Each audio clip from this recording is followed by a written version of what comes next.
Okay, guys, what's up? What's up? What's up? Welcome back to another video, everyone. Back to another live stream. So, as in today's video, in today's reading, we are on day 26. No, not day 23. We are on day 23. It's June 10th, 2025. And let me share my page real quick to show y'all what is happening today. It's a very event day. There's going to be a lot of reading today here.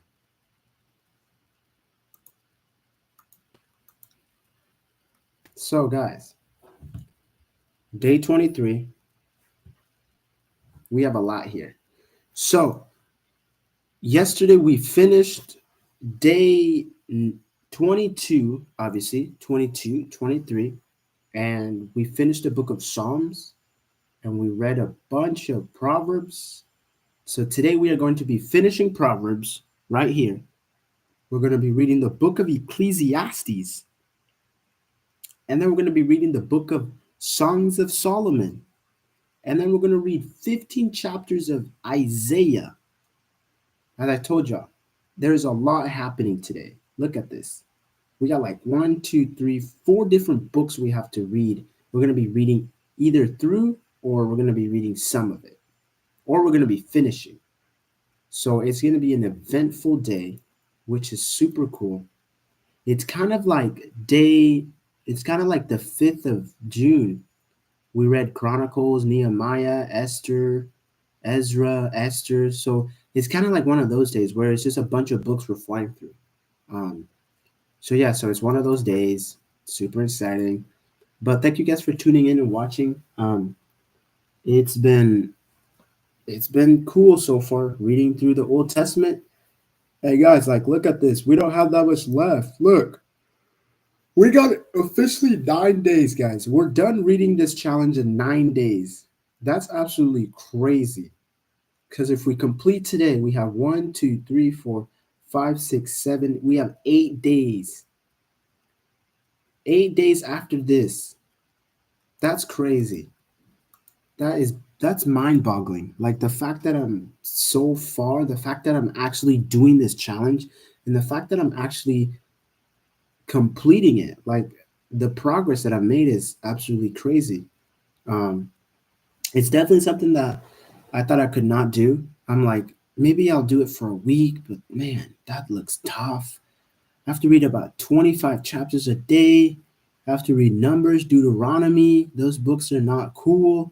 So just like the fact that I've gotten this far is super. It's super encouraging, and um it's just a confidence builder. Like I can actually do this. Like I can set my mind to something and I can actually complete it. I can start it and I can complete it. So it's definitely something that it's definitely going to stick with me for a while. Just the fact that I'm actually doing this is astounding. It's astounding and it's cool. But beside the point, let's stop talking. It's already 9:15. I got work at 11, so I can't read all day, but I'm gonna see how much I can. I'm gonna see how much I can plow out of here. Hopefully, I can. I'm gonna definitely be able to finish Proverbs. I hope. Hopefully, I can get to. Hopefully, I just have set. Hopefully, part two is only Samuel 1 to 15. Hopefully, not Samuel. Isaiah 1 to 14. Hopefully, that's all I have. But we'll see. We'll see here. Let me stop chat, and then I'm gonna share Proverbs, and we'll get reading here.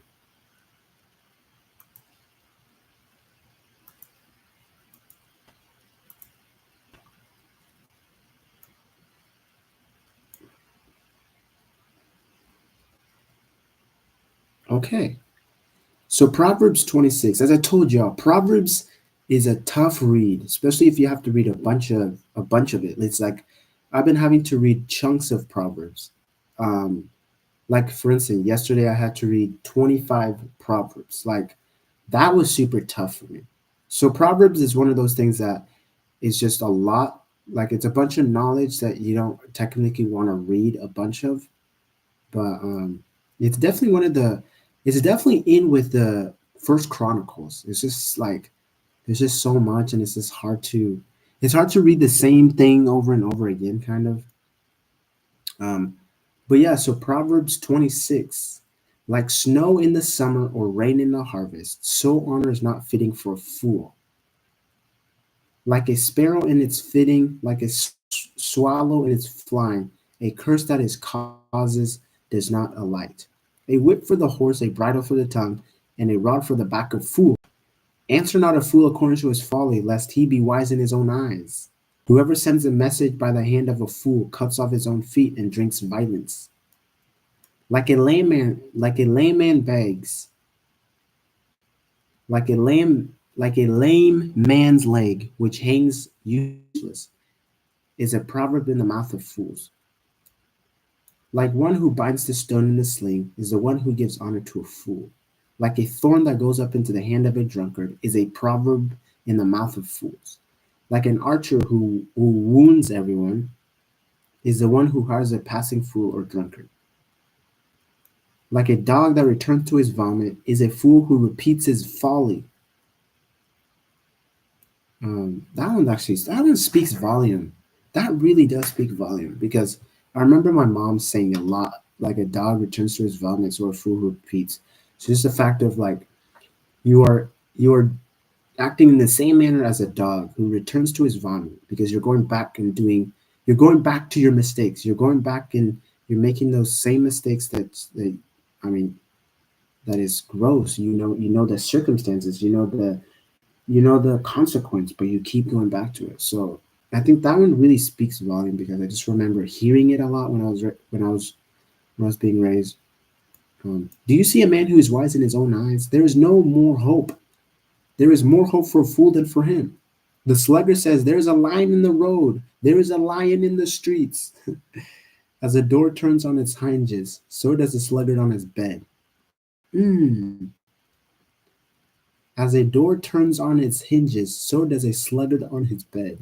I like how these proverbs have been talking a lot about just being lazy because this is saying like the always has a he always has an excuse, just a wild excuse, because he doesn't want to work. He doesn't want to put his hand to the plow.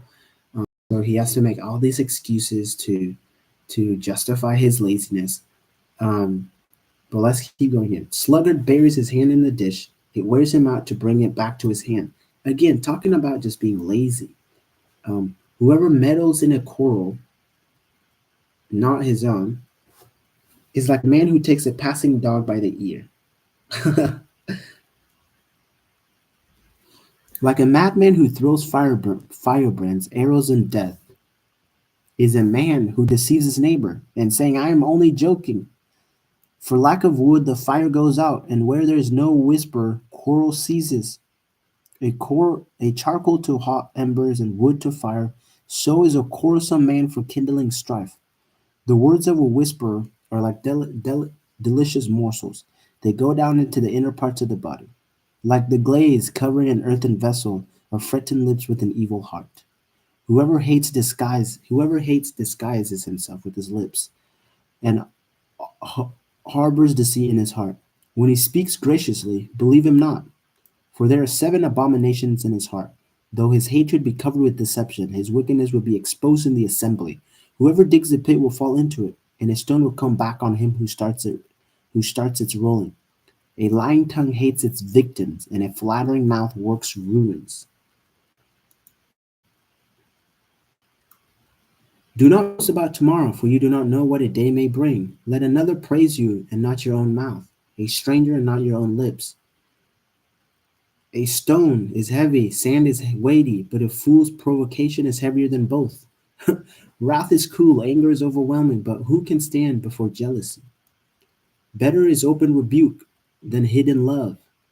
Faithful are the wounds of a friend. Profuse are the kisses of an enemy. The one who is full loathes honey, but the one who is hungry, everything bitter is sweet. Like a bird that strays from its nest is a man who strays from his home.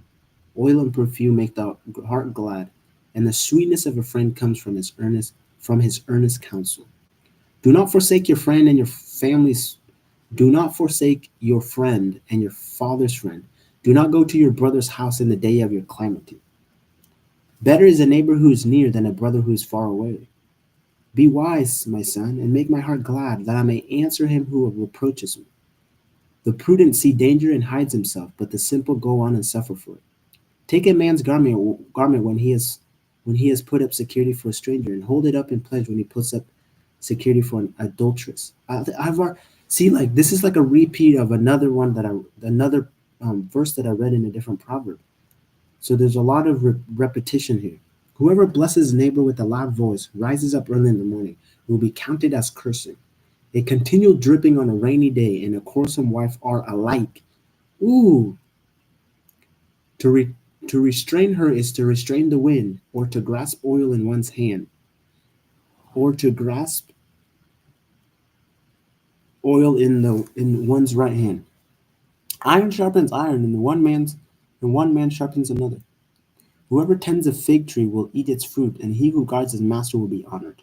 As water face reflects face, so the heart of man reflects the man.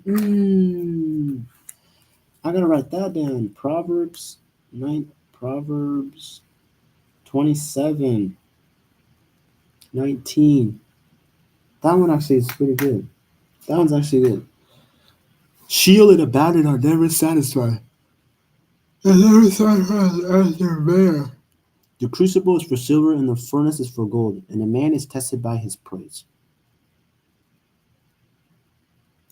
Crush a fool and a mortal with a pestle, along with crushed grain, yet his folly will not depart from him. Know well the condition of your flocks, and give attention to your herds, for riches do not last forever, and does a crown endure to all generations?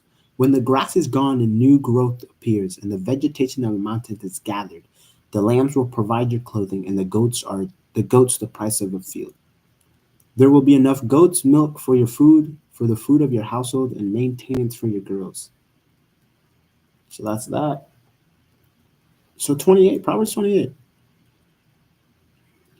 The wicked flee when no one pursues, but the righteous are bold as a lion. When a land transgresses, it has many rulers, but with the man of understanding and knowledge, its stability will long continue. A poor man who oppresses the poor is a beating rain that leaves no food. Those who forsake the law praises the wicked, but those who keep the law strive against them. Evil men do not understand justice, but those who seek the Lord understand it completely.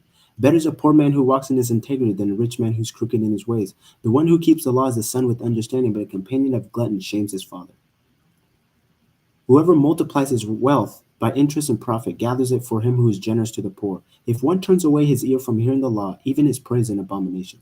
Whoever misleads the upright into an evil way will fall into his own pit, but the blameless will have a goodly inheritance. A rich man is wise in his own eyes, but a poor man who has understanding will find him out. When the righteous triumph, there is great joy, but when the wicked rises, people hide themselves. Whoever conceals his transgression will not prosper, but he who confesses and forsakes them who forsakes them will obtain mercy. Blessed is the one who fears the Lord always, but whoever hardens his heart will fall into calamity. Like a roaring lion or a charging bear is a wicked ruler over poor people. A ruler who lacks understanding is a cruel oppressor, but he who hates unjust gain will prolong his days. If one is burdened with the blood of another, he will be a fugitive until death. Let no one help him. Whoever walks in integrity will be delivered, but he who is crooked in his ways will suddenly fall. Whoever works his lands will have plenty of bread, but he who follows worthless pursuit will have plenty of poverty. A faithful man will abound with blessings, but whoever hastens to be rich will not go unpunished. To show partiality is not good, but for a piece of bread a man will do wrong. A stingy man hastens after wealth and does not know that poverty will come upon him. Whoever rebukes a man will afterward find more favor than he who flatters with his tongue. Whoever robs his father or his mother and says that is no transgression is a companion to a man who destroys. A greedy man stirs up strife, but the one who trusts in the Lord will be enriched. Whoever trusts in his own mind is a fool, but he who walks in wisdom will be delivered. Whoever gives to the poor will not want, but he who hides his eyes will get many curse. Will get many a curse. When the wicked rise, people hide themselves, but when they perish, the righteous increase. So that's that. Proverbs 29. He who is often reproved, yet stiffens his neck, will suddenly broken beyond healing. When the righteous increase, the people rejoice, but when the wicked rule, the people groan. He who loves wisdom makes his father glad, but a companion of prostitute squanders his wealth. By a just by justice a king builds up the land, but he who exacts gifts tears it down. A man who flatters his neighbor spreads a net for his feet. An evil man is ensnared in his transgression, but a righteous man sings and rejoices. A righteous man knows the right of the poor, and a wicked man does not understand such knowledge. Scoffers set his city aflame, but the wise turn away wrath. If a wise man has an argument with the fool only rages and laughs, and there is no quiet. Bloodthirsty men hate one who is blameless and seek the life of the upright. A fool gives full vent to his spirit, but a wise man quietly holds it back. If a ruler listens to falsehood, and all his officials will be wicked. The poor man and the oppressors meet together. The Lord gives light to the eyes of both. If a king faithfully judges the poor, his throne will be established forever. The rod and reproof give wisdom, but a child left to himself brings shame to his mother. When the wicked increase, transgression increases, but the righteous will look upon their downfall. Discipline your son, and he will give you rest. He will give delight to your heart. Where there is no prophetic vision, the people cast off restraint. But blessed is he who keeps the law. By mere words a servant is not disciplined, for though he understands, he will not respond.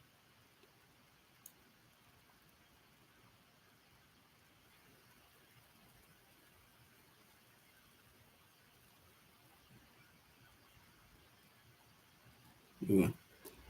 Um, for though he understands, do you see a man who is hasty in his words? There's more hope for a fool than for him. Whoever pampers his servant from childhood will in the end find him his heir. A man of wrath stirs up strife, and one given to anger causes such transgression. One's pride will bring him low, but he who is lowly in spirit will obtain honor. The partner of a thief hates his own life. He hears the curse but discloses nothing. The fear of a man lays a snare, but whoever trusts in the Lord is safe. Many seek the face of a ruler, but it is from the Lord that a man gets justice. An unjust man is an abomination to the righteous, but the one whose ways is straight is an abomination to the wicked. Proverbs 31 or Proverbs 30. Uh, Proverbs 30. We're almost there, guys. We're almost finished with Proverbs. The words of Agur, the son of Jakah, the oracle. The man declares, I am weary, O God. I am weary, O God, and worn out. Surely I am too stupid to be a man. I have not the understanding of a man. I have not learned wisdom, nor have I knowledge of the Holy One. Who has ascended to heaven and come down? Who has gathered the winds in his fist? Who has wrapped up the waters in a garment? Who has established all the ends of the earth? What is his name, and what is his son's name? Surely you know. Every word of God proves true. He is a shield to those who take refuge in him. Do not add to his words, lest he rebuke you and you be found a liar. Two things I ask of you. Deny them not to me before I die. Remove far from me falsehood and lying. Give me neither poverty nor riches. Feed me with the food that is needful for me, lest I be full and deny you, and say, Who is the Lord? Or lest I be poor and steal and profane the name of my God. Do not slander a servant to his master, lest he curse you and you be held guilty. There are those who curse their fathers and do not bless their mothers. There are those who are clean in their own eyes, but are not washed of their filth. There are those who have how lofty are their eyes, and how high their eyelids lift. There are those whose teeth are swords and whose fangs are knives, to devour the poor from off the earth, the needy from among mankind. The leech has two daughters. Give and give. Three things are never satisfied. Four never say enough. Shield the barren womb. The land never satisfied with water, and the water that never says enough. The eyes that mocks father and scorns to obey a mother will be picked out by the ravens of the valley and eaten by the vultures. Three things are too wonderful for me. Four I do not understand. The way of an eagle in the sky, the way of a serpent on a rock, the way of a ship on the high seas, and the way of a man with a virgin. This is the way of an adulteress. She eats and wipes her mouth and says, I have done no wrong.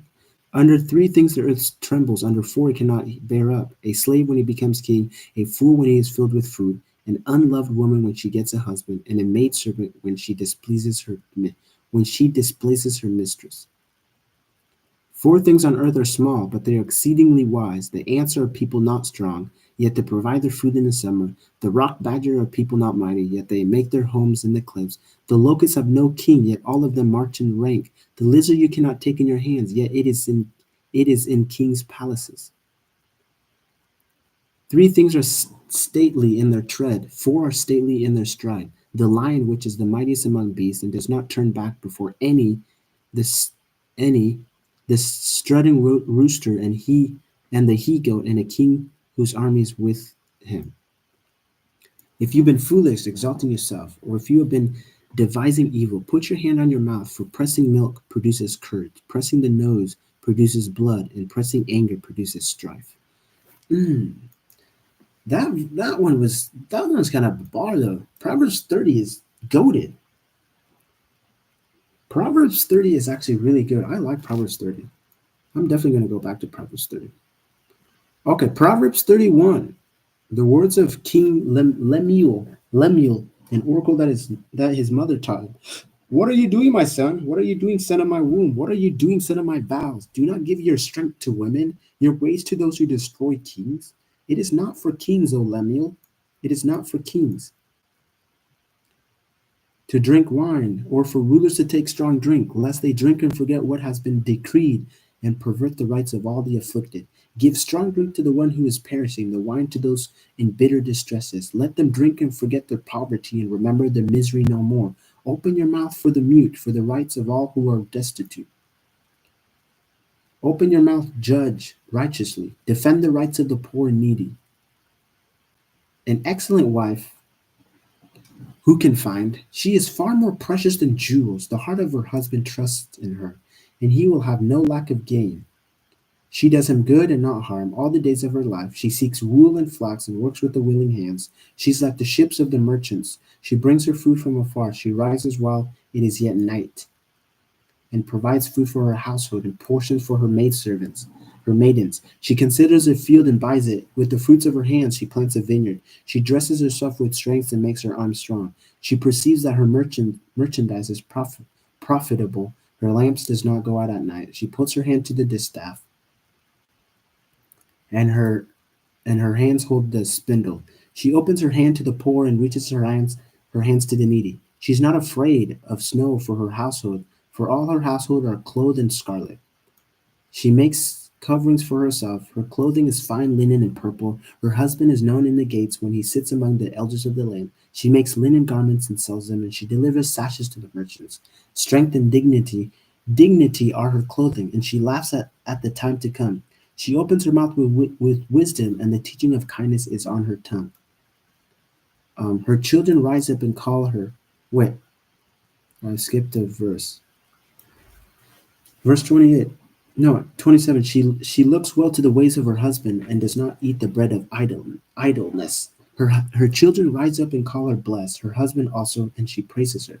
Many women have done excellently, ex, excel, and excellently, but you surpass them all. Charm is deceitful, and beauty is vain. Charm is deceitful. Charm is deceitful, and beauty is vain. But a woman who fears the Lord is to be praised. Give her the fruit of her hands, and let her works praise her in the gates. Yo, we just finished Proverbs, guys. We just finished the book of Proverbs. Finally, I finished the book of Proverbs. Sheesh.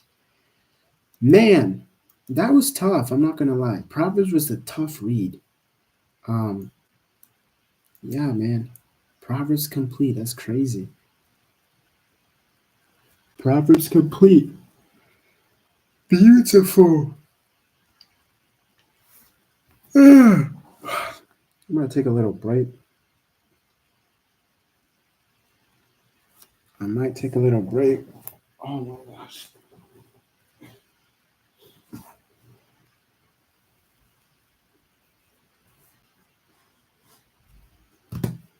Yeah, let's take a little break and eat some food.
All right, guys.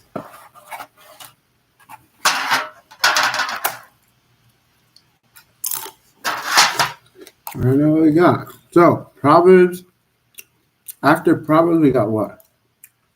Ecclesiastes.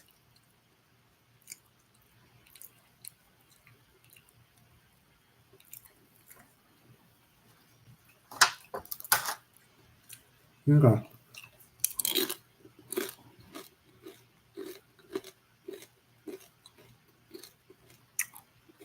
The words of the preacher, the son of David, king in Jerusalem. Vanity of vanities, says the preacher. Vanity of vanities. All is vanity.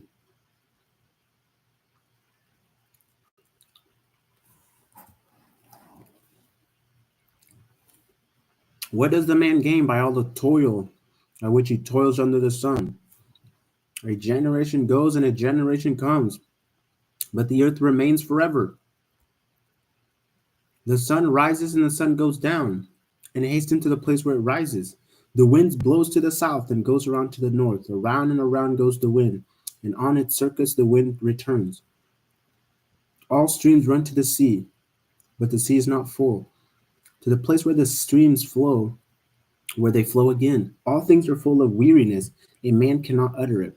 The eye is not satisfied with seeing, nor the ear filled with hearing. What has been is what will be, and what has been done is what will be done. There is nothing new under the sun. Is there a thing of which is said, "See, this is new"? It has been already in the ages before us. There is no remembrance of former things, nor will there be any remembrance of latter day. Let me reread that.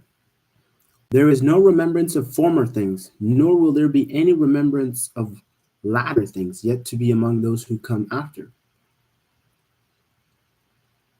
I, the preacher, have been king over Israel and Jerusalem, and I appealed my heart to seek and to search out by wisdom all that is.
Um,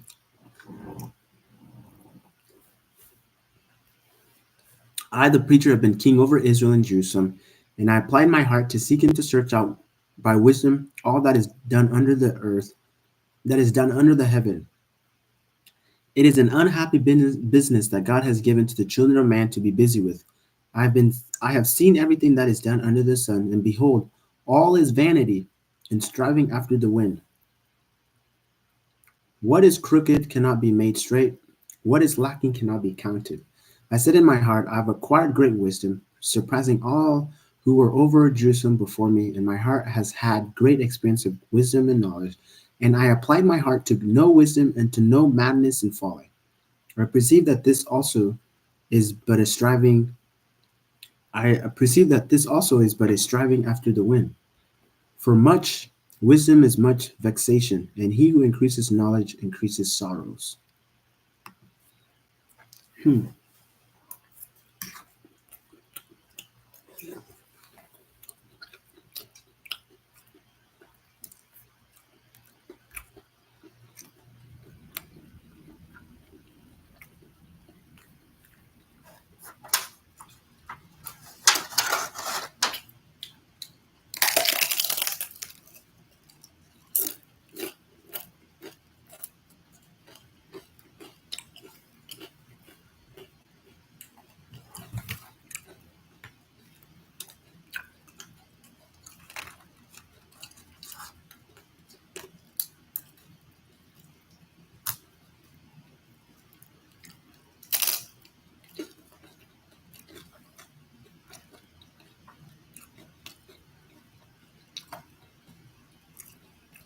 I said in my heart, come now, I will test you with pleasures.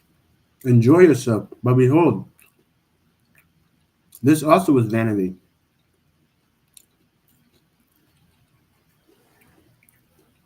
I said of laughter, it is mad, and of pleasure, what use is it?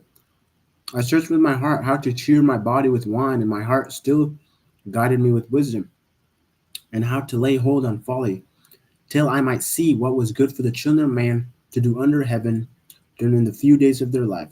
I made great works. I built horses and planted vineyards for myself.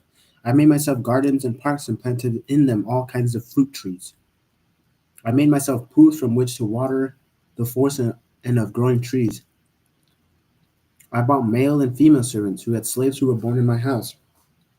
I had also great possessions of herd flocks, more than any who had been before me in Jerusalem. I also gathered for myself silver and gold in the pleasure of kings and providence. I got singers, both men and women, and many concubines, the delight of the sons of man. So I became great and surpassed all who were before me in Jerusalem. Also my wisdom remained with me. Whatever my eyes desired, I did not keep from them. I kept my heart from no pleasure, for my heart found pleasure in all my toil, and this was my reward for all my toil. Then I considered all that my hands had done, and the toil I had expended in doing it, and behold, all was vanity and striving after wind, and there was nothing to be gained under the sun.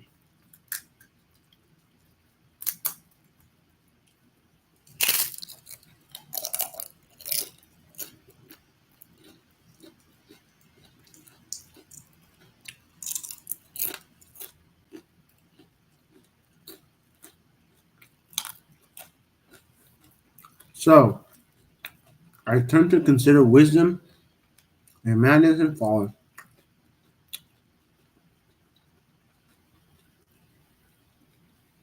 For what can the man who for what can the man do who comes after the king? Only what has already been done.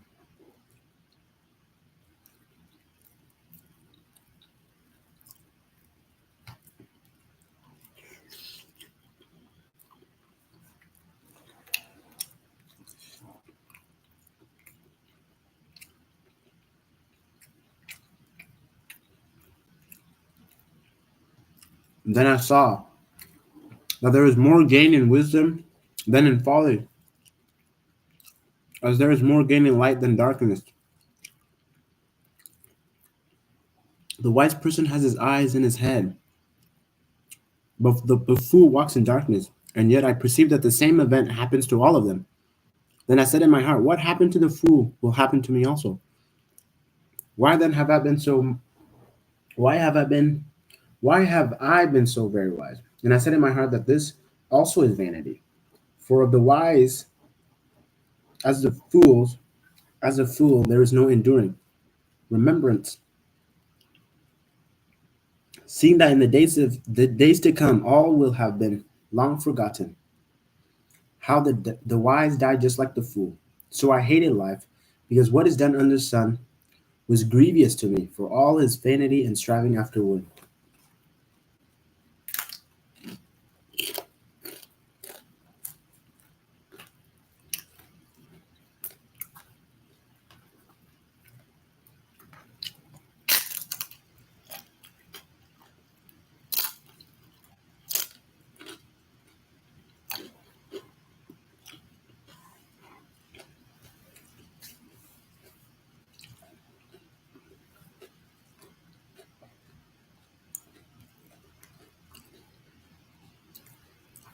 I hate all my toil in which I toil in the sun, seeing that I must leave it to the man who will come after me. Who knows whether he will be wise or fool? Yet he will be master of all for which I toiled and used my wisdom under the sun. This also is vanity.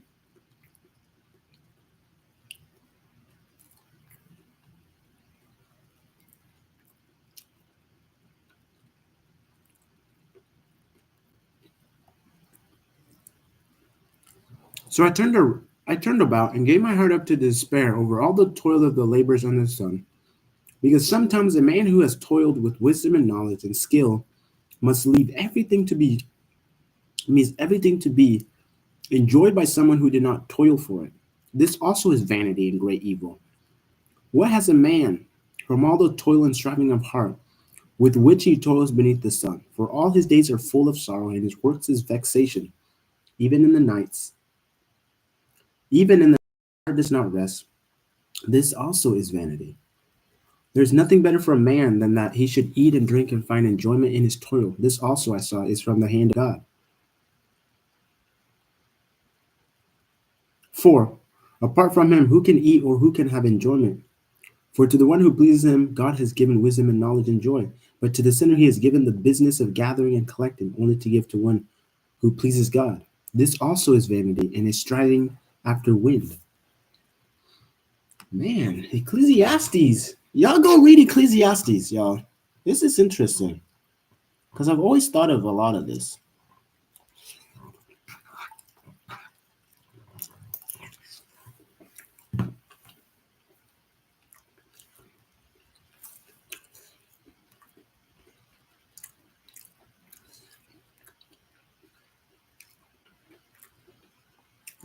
Ecclesiastes chapter 3.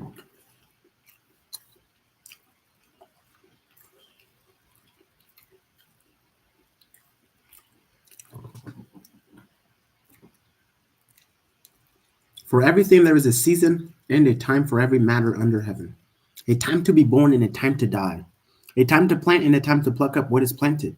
A time to kill and a time to heal. A time to break down and a time to build up. A time to weep and a time to laugh. A time to mourn and a time to dance. A time to cast away stones and a time to gather stones together. A time to embrace and a time to refrain from embracing. A time to seek and a time to lose. A time to keep and a time to cast away. A time to tear and a time to sow. A time to keep silent and a time to speak. A time to love and a time to hate. A time for war and a time for peace. There is a time for everything, y'all. What gain has the worker from his toil? I have seen the business that God has given to the children of man to be busy with. He has made everything beautiful in its time. Also, he has put eternity into man's heart, yet so that he cannot find out what God has done from the beginning to the end. I perceive that there is nothing better for them than to be joyful and to do good as long as they live. Also, that everyone should eat and drink and take pleasure in all his toil. This is God's gift to man. I perceive that whatever God does endures forever. Nothing can be added to it, nor anything taken from it. God has done it so that people fear before him. That which is already has been done, that which is to be already has been, and God seeks what has been driven away. from dust to dust. Moreover, I saw under the sun that in the place of justice, even there was wickedness, and in the place of righteousness, even there was wickedness. I said in my heart, God will judge the righteous and the wicked, for there's a time for everything, for every matter, and for every work. I said in my heart, with regard to the children of man, that God is testing them, that they may see that they themselves are but beasts. For what happened to the children of man? What happened to the beast is the same. As one dies, so dies the other. They all have the same breath, and man has no advantage over the beast. For all is vanity. All go to one place. All are from the dust, and to dust all return. We know. Who knows whether the spirit of man goes upward and the spirit of beast goes down into the earth? So I saw there is nothing better than that a man should rejoice in his work, for that is his lot. Who can bring him to see what will be after him? Bro, Ecclesiastes.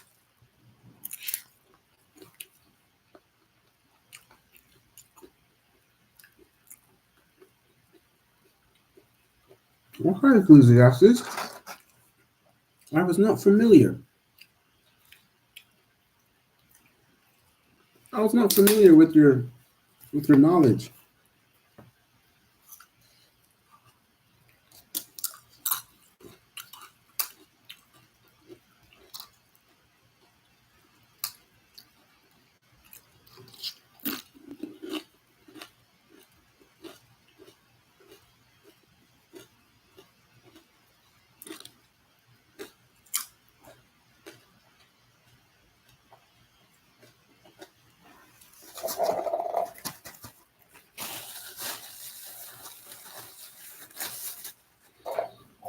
Hmm. Again, I saw all the oppression that are done under the sun, and behold, the tears of the oppression, and they had no one to comfort them. On the side of the oppressors there was power. There was no one to comfort them. I thought the dead who are already dead more fortunate than the living who are still alive. Wow. But better than both, he who has not seen the evil deeds that are done under the sun. That all toil and all skill and work come from a man's envy of his neighbor. This also is vanity and striving after wind.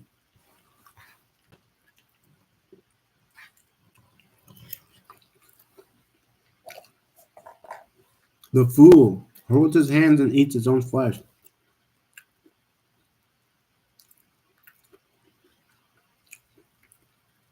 Better is a handful of quietness than two hands full of toil and striving after wind.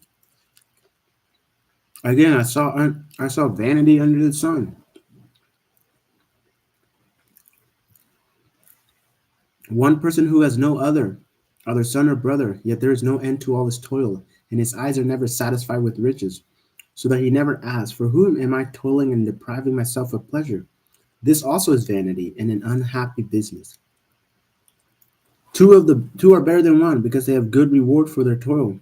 For if they fall, one will lift up his fellow. But woe to him who is alone, when he falls and has not another to lift him up. Again, if two die together, they keep warm, but how can one keep warm alone? And though a man might prevail against one who is alone, two will withstand him. A threefold cord is not quickly broken. Better was a poor and wise youth than an old and foolish king, with no longer knew how to take advice. For he went from prison to the throne.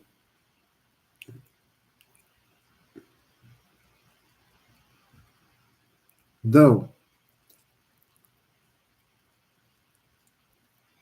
though in his own kingdom he had been born poor. I saw all the living who moved about under the sun, along with that youth who was not who was to stand in the king's place. There was no end of the people, all of whom he led, yet those who come later will not rejoice in him. Surely this also is vanity and striving after wind.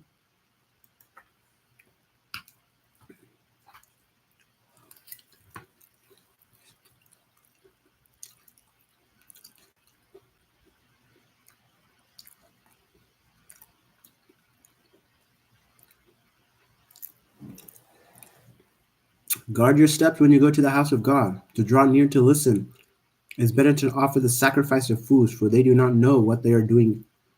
They do not know that they are doing evil. Be not rash with your mouth, nor let your heart be hasty to utter a word before God. For God is in the heavens, and you are on earth. Therefore, let your words be few. For a dream comes with much business, and a fool's voice with many voices, with many words. When you vow a vow to God, do not delay paying it, for he has no pleasure in fools. Pay what you vow. It is better that you should not vow than that you should vow and not pay.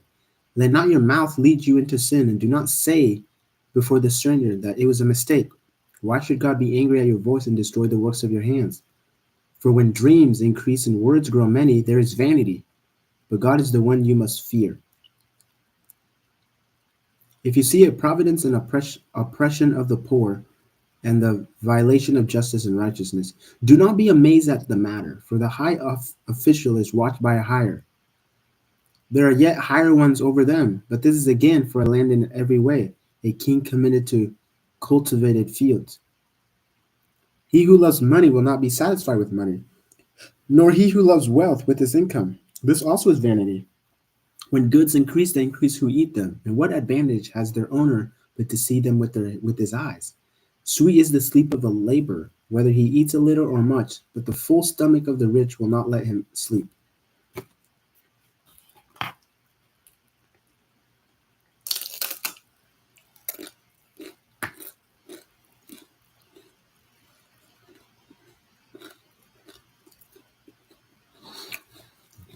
There is a grievous evil that I have seen under the sun.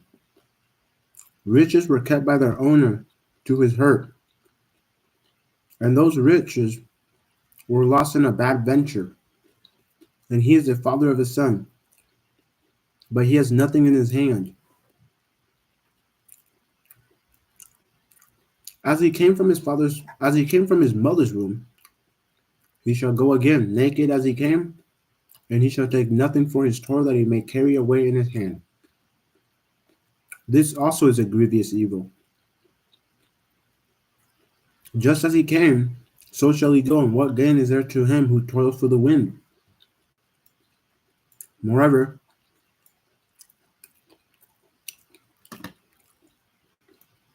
all his days he may eat in darkness, and much vexation, and sickness, and anger. Behold, what I have seen to be good and fitting is to eat and drink and find enjoyment. In all the toil which one toils under the sun, the few days of his life that God has given him, for this is his lot. Everyone also to whom God has given wealth and possession, and power to enjoy them, to accept his lot and rejoice in his toil, this is the gift of God, for he will not much remember the days of his life, because God keeps him occupied with joy in his heart.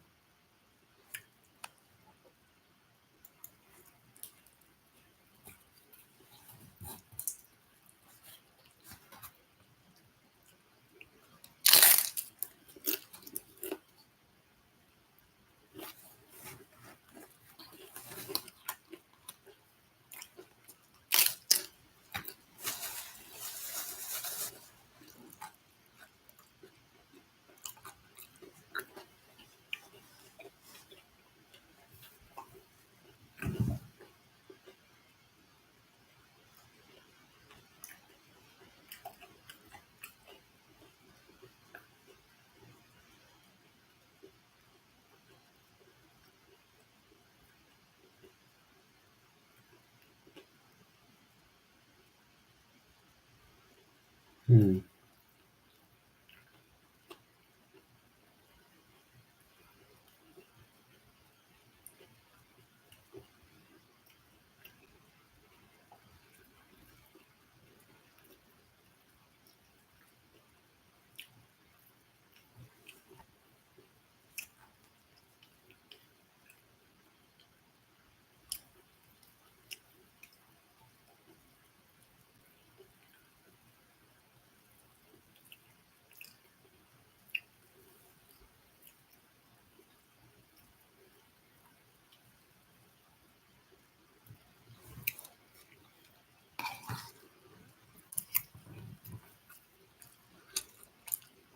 Chapter 6.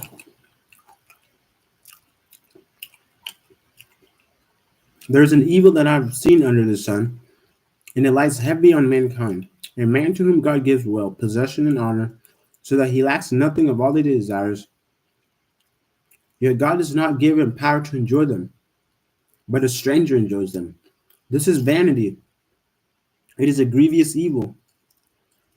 If a man, father, has 100 children and lives many years, so that the days of the years are many, but his soul is not satisfied with life's good things, and he also has no burial, I say that a stillborn child is better off than he. For it comes in vanity and goes in darkness, and in darkness its name is covered. Moreover, it has not seen the sun or known anything, yet it finds rest rather than he. Even though he should live 1,000 years twice over, yet enjoy no good, do not all go to the one do not all go to the one place.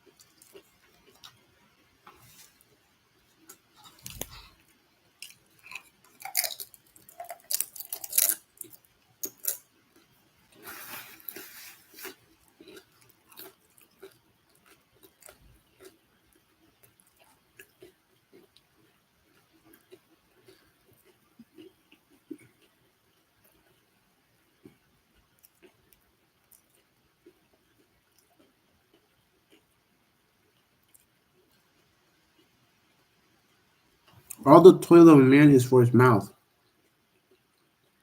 yet his appetite is not satisfied. Mm.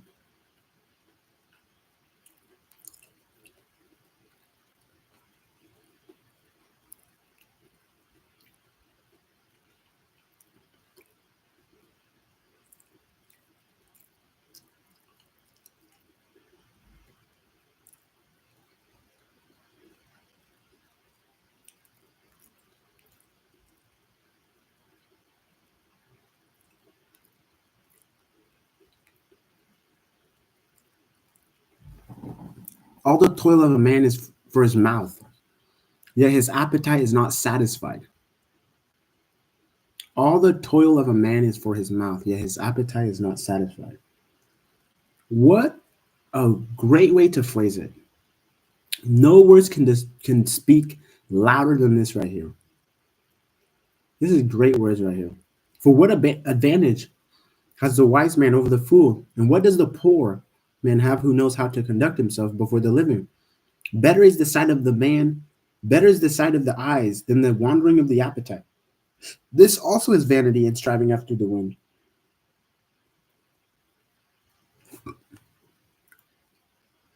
Whatever has come to be has already been named, and it is known what man is, and that he is not able to dispute with one stronger than he.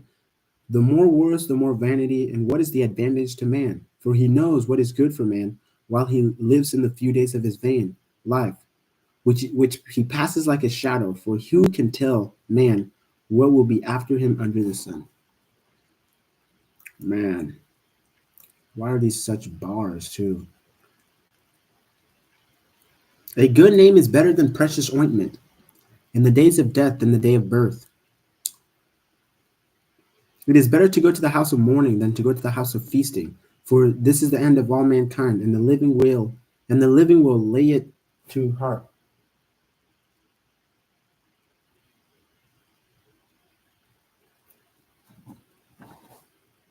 Sorrow is better than laughter, for by sadness of face the heart is made glad. The heart of wise is in the house of mourning, but the heart of a fool is in the house of mirth. It is better for a man to hear the rebuke of the wise than to hear the song of fools. For as the crackling of the thorns under a pot, so is the laughter of the fools. This is also his vanity. Surely oppression drives the wisdom into madness, and a bribe corrupts the heart. Better is the end of a thing than its beginning, and the patient in spirit is better than the proud in spirit.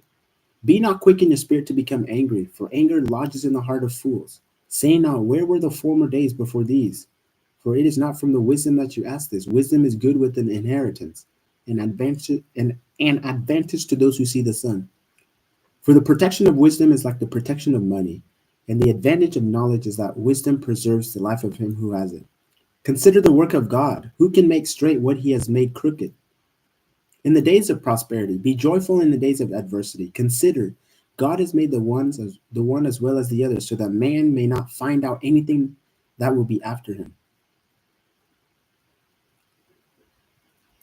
In my vain life, I have seen everything. There is a righteous man who perishes in his righteousness. There is a wicked man who prolongs his life in his evil doing. Be not overly righteous, and do not make yourself too wise.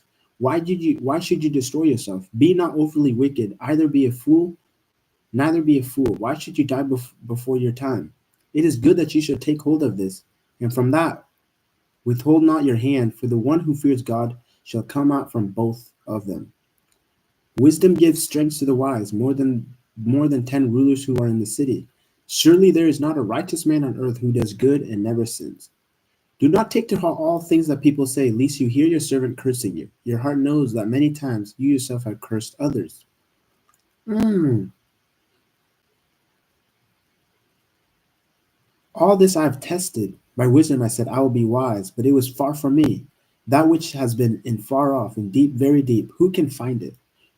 I turned my heart to know and to search out and to seek wisdom and the scheme of things, and to know the wickedness of folly and the foolishness that is madness. And I find something more bitter than death, the woman whose heart is snares and net, who is snare and net, and whose hands are fetters. He who pleases God escapes her, but the sinner is taken by her. Behold, this is what I found, says the preacher, while adding one thing to another to find the schemes of things which my soul has sought repeatedly, but I have not found. One man among 1,000 I found, but a woman among all these I have not found. See this alone. I found that God made man upright, but they they have sought out many schemes.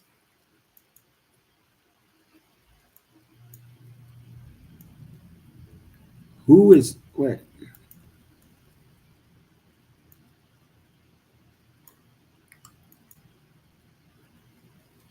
No, it's freezing up on me.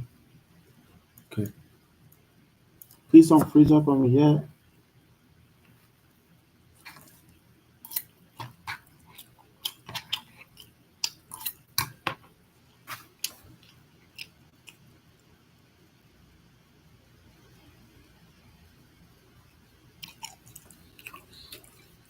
Who is like the wise?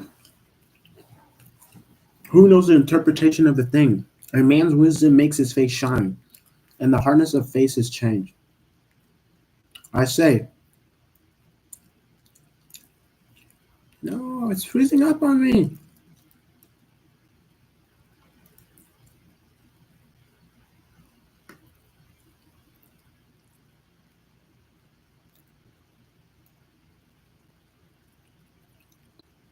Where was I? I say, keep the king's command because God's oath to him. Do not hasty to go from his presence. Do not take your stand in an evil cause, for he does whatever he pleases. For the word of the king is the supreme. And who may say to him, what are you doing?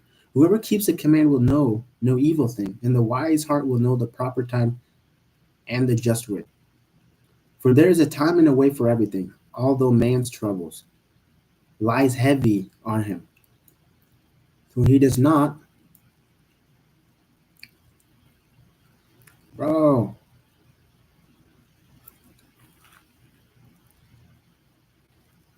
Um,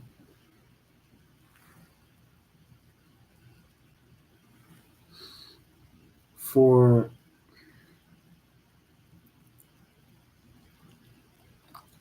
for he does not know what is to be. For who can tell him how it will be? No man has power to restrain the spirit, or power over the day of death. There is no discharge from war, nor will wickedness deliver those who are given to it. All this I observed while applying my heart to all that is done under the sun, when man had power over man to his hurt. When I saw the wickedness buried, they used to go in and go out of their holy place and were praised. And in the city, wait, I read this wrong.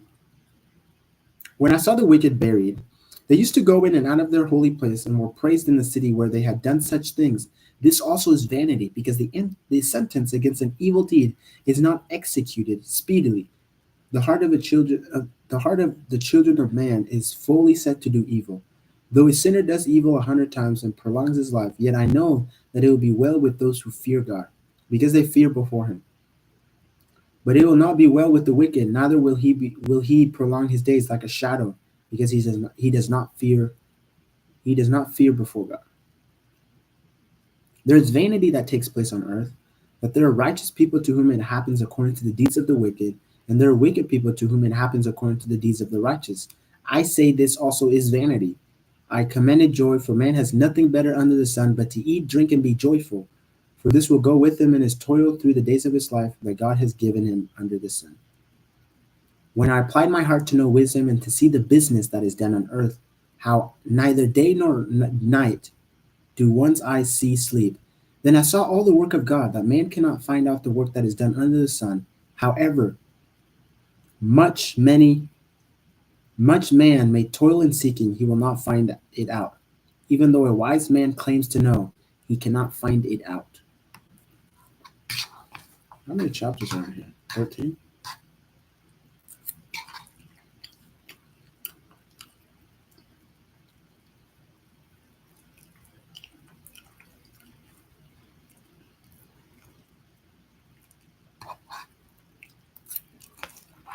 Death comes to all.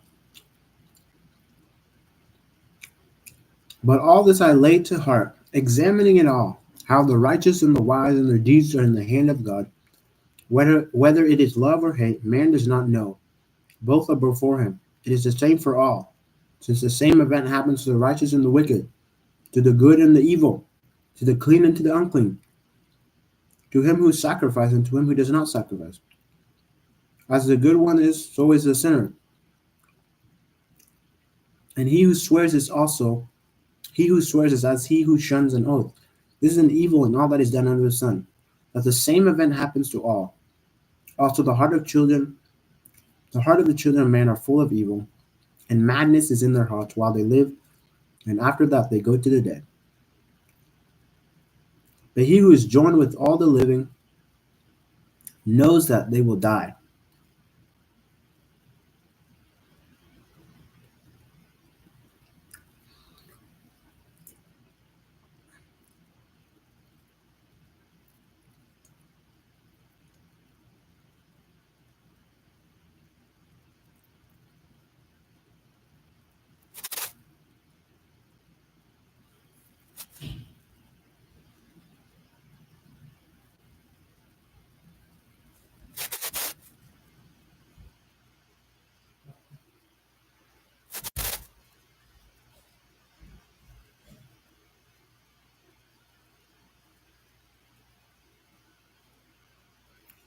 I lost my spot, y'all. I lost my spot. Let's just go to verse 4. But he who is joined with all the living has hope. For a living dog is better than a dead lion, for the living knows that they will die. But the dead know nothing. They have no more reward, for the memory of them is forgotten. Their love and their hate and their envy have already perished, and forever they have no more share in all that is done under the sun. Go eat your bread with joy and drink your wine with a merry heart, for God has already proved what you do. Let your garments be always white. Let not oil be lacking on your head. Enjoy life with the wife whom you love all the days of your vein, life that has given you under the sun, because that is your portion in life and in your toil at which you toil under the sun. Whatever your hand finds to do, do it with your might, for there is no work or thought or knowledge or wisdom in Sheol to which you are going. Again, I saw under the sun that the race is not to the swift, nor the battle to the strong, nor bread to the wise, nor riches to the intelligent, nor favor to those with knowledge. But time and chance happens to them all. For man does not know his time. Like fish that are taken in an evil net, like birds that are caught in a snare, so the children of man are a snare at evil time when it suddenly falls upon them. Ooh, that's really good. That is really good. Ecclesiastes is dropping bars. Yo, y'all go read Ecclesiastes. I also have seen this example of wisdom under the sun, and it seems great to me. There's a little city with few men in it. A great city came against it. A great king came against it and besieged it, building great sage works against it. But there was found in it a poor, wise man, and he by his wisdom delivered the city. Yet no one remembered that poor man. But I say, that wisdom is better than mine, though the poor man's wisdom is despised and his words are not heard. The words of the wise heard in quiet are better than the shouting of a ruler among fools. Wisdom is better than weapons of war, but one sin destroys such much. But one sinner destroys much good.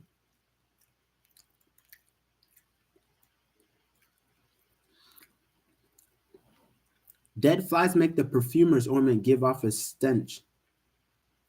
So a little folly outweighs wisdom and honor. A wise man's heart inclines him to the right, but a fool's heart to the left. Even when the fool walks on the road, he lacks sense, and he says to everyone that he is a fool. If the anger of the ruler rises against you, do not leave your place, for calmness will lay great offense to the rest. There is an evil that I have seen under the sun, as it was an error proceeding from the ruler. Folly is set in many high places, and the rich sit in a low place. I have seen slaves on horses and princes walking on the ground like slaves. He who digs a pit will fall into it, and a serpent will bite him who breaks through a wall. He who quarries stones is hurt by them, and he who splits logs is endangered by them. If the iron is blunt, and one does not sharpen the edge, he must use more strength, but wisdom helps one to succeed. If the serpent bites before it's charmed, there is no advantage to the charmer. The word of a wise man's mouth wins him favor, but the lips of a fool consumes them. The beginning of the words of his mouth is foolishness, and the end of his talk is evil madness. A fool multiplied words. A fool multiplies words, though no man knows what is to be, and who can tell him what will be after him? The toil of a fool wearies him, for he does not know the way to the city. Woe to you, O Lord, O land, when your king is a child and your princes feast in the morning. Happy are you, O land, when your king is king is the son of nobility, and your prince feasts at the proper time, for strength and not for drunkenness. Though sloth, through the sloth the roof sinks in, through insolence the house leaks. Bread is made for laughter, wine gladdens life, and money answers everything. Money answers everything. Interesting. Even your thoughts do not cause curse the king, nor in your bedroom curses the rich. For a bird of the air will carry your voice, or some winged creature tell the matter. Even in your thoughts do not curse the king, nor in your bedroom curse the rich. For a bird of the air will carry your voice, or some winged creature tell the matter. Beautiful, beautiful. Cast your bread upon the waters, for you will find it after many days. Give a portion to 7, or 8 to 9, for you know not what disaster may happen on earth.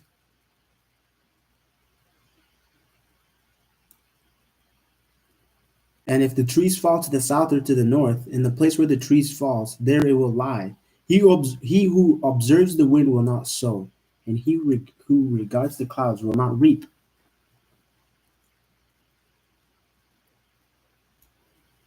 As you do not know the way the Spirit comes to the bones in the womb of a woman with child, so you do not know the works of God who makes everything. In the morning, sow your seed, and evening withhold not your hand, for you do not know which will prosper, this or that, or whether both alike will be good. Light is sweet, and it's pleasant for the eyes to see the sun. So if a man lives many years, let him rejoice in them all. But let him remember that the days of darkness will be many. Mm. All that all that came comes all that comes is vanity. Rejoice, O young man, in your youth, and let your heart cheer you in the days of your youth. Walk in the ways of your heart and the sight of your eyes. But know that for all these things, God will bring you into judgment. Remove vexation from your heart and put away pain from your body, for youth and the dawn of life are vanity. Everything is vanity, bro. Anything cool, Solomon? Is anything worth living for? 12.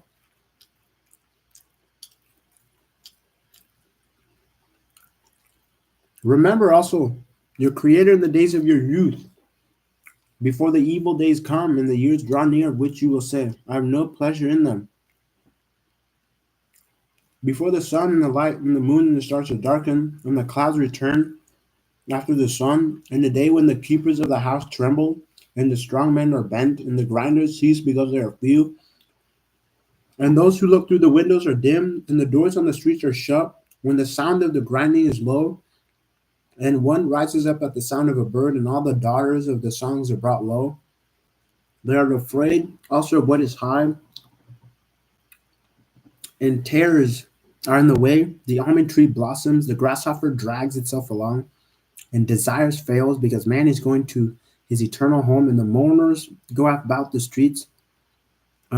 Before the silver cord is snapped, or the golden pail is broken, or the pitcher is shattered at the fountain, or the wheel broken at the cistern, and the dust returned to earth as it was, and the spirit returns to God who gave it.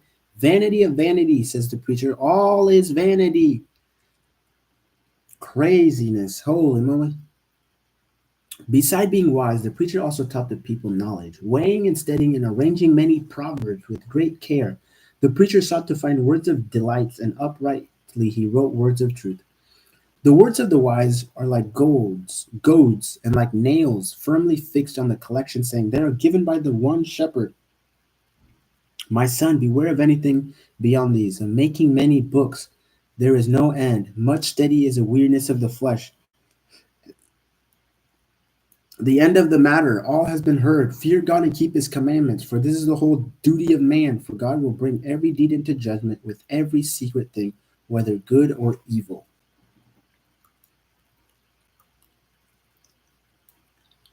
And oh, I guess that was it, y'all. Shoot. I guess that was the last I guess oh. I guess that was Ecclesiastes, everyone. We just finished the book of Ecclesiastes. Y'all go read Ecclesiastes. Y'all go read Ecclesiastes. There's so much in it, and I'm gonna definitely go back and read that book again. I really like Ecclesiastes. Um, that's a lot about things that I think about, things that I struggle with.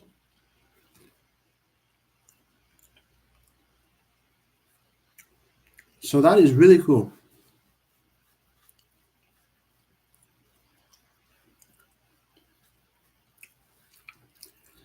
So that was Ecclesiastes. Now we're on to Songs of Solomon. Have any of y'all read Songs of Solomon? I haven't read that book in ages.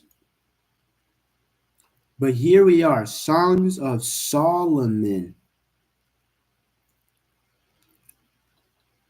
Let him kiss me with the kisses of his mouth. For your love is better than wine. Your anointing oils are fragrant. Your name is oil poured out. Therefore, virgins love you. Draw me after you. Let us run.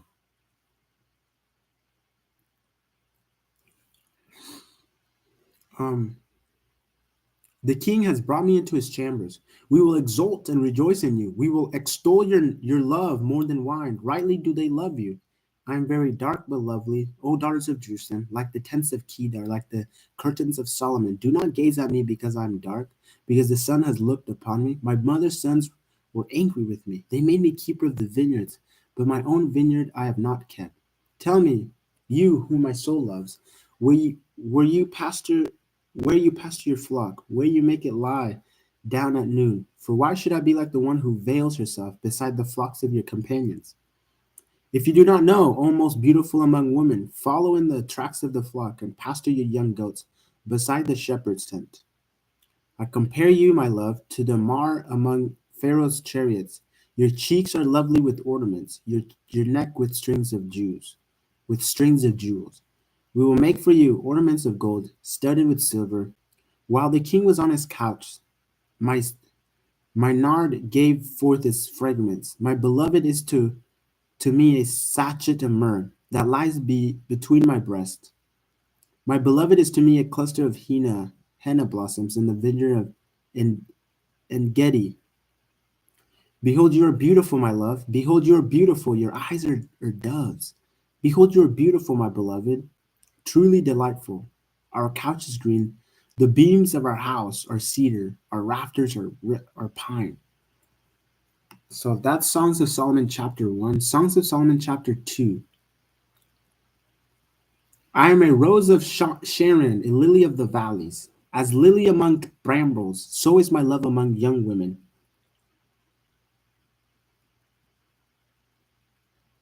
As an apple tree among the trees of the forest, so is my beloved among the young men. With a great delight I sat in his shadow, and his fruit was sweet to my taste. He brought me to the banqueting house, and his banner over me was love, sustained me with the raisins, for refreshed me with apples, for I am sick with love. His left hand is under my head, his right hand embraces me. I adjure you, O daughters of Jerusalem, by the gazelles or the does of the field, that you not stir up or awaken love until it pleases. Bro, I remember. Okay, guys, this is I'm going off tangent here, right? But okay, it's kind of off tangent, but I do want to tell a story. I do want to tell a story when I was raising up. Okay, so guys, my freshman year in high school, I'm going into my freshman year, and I'm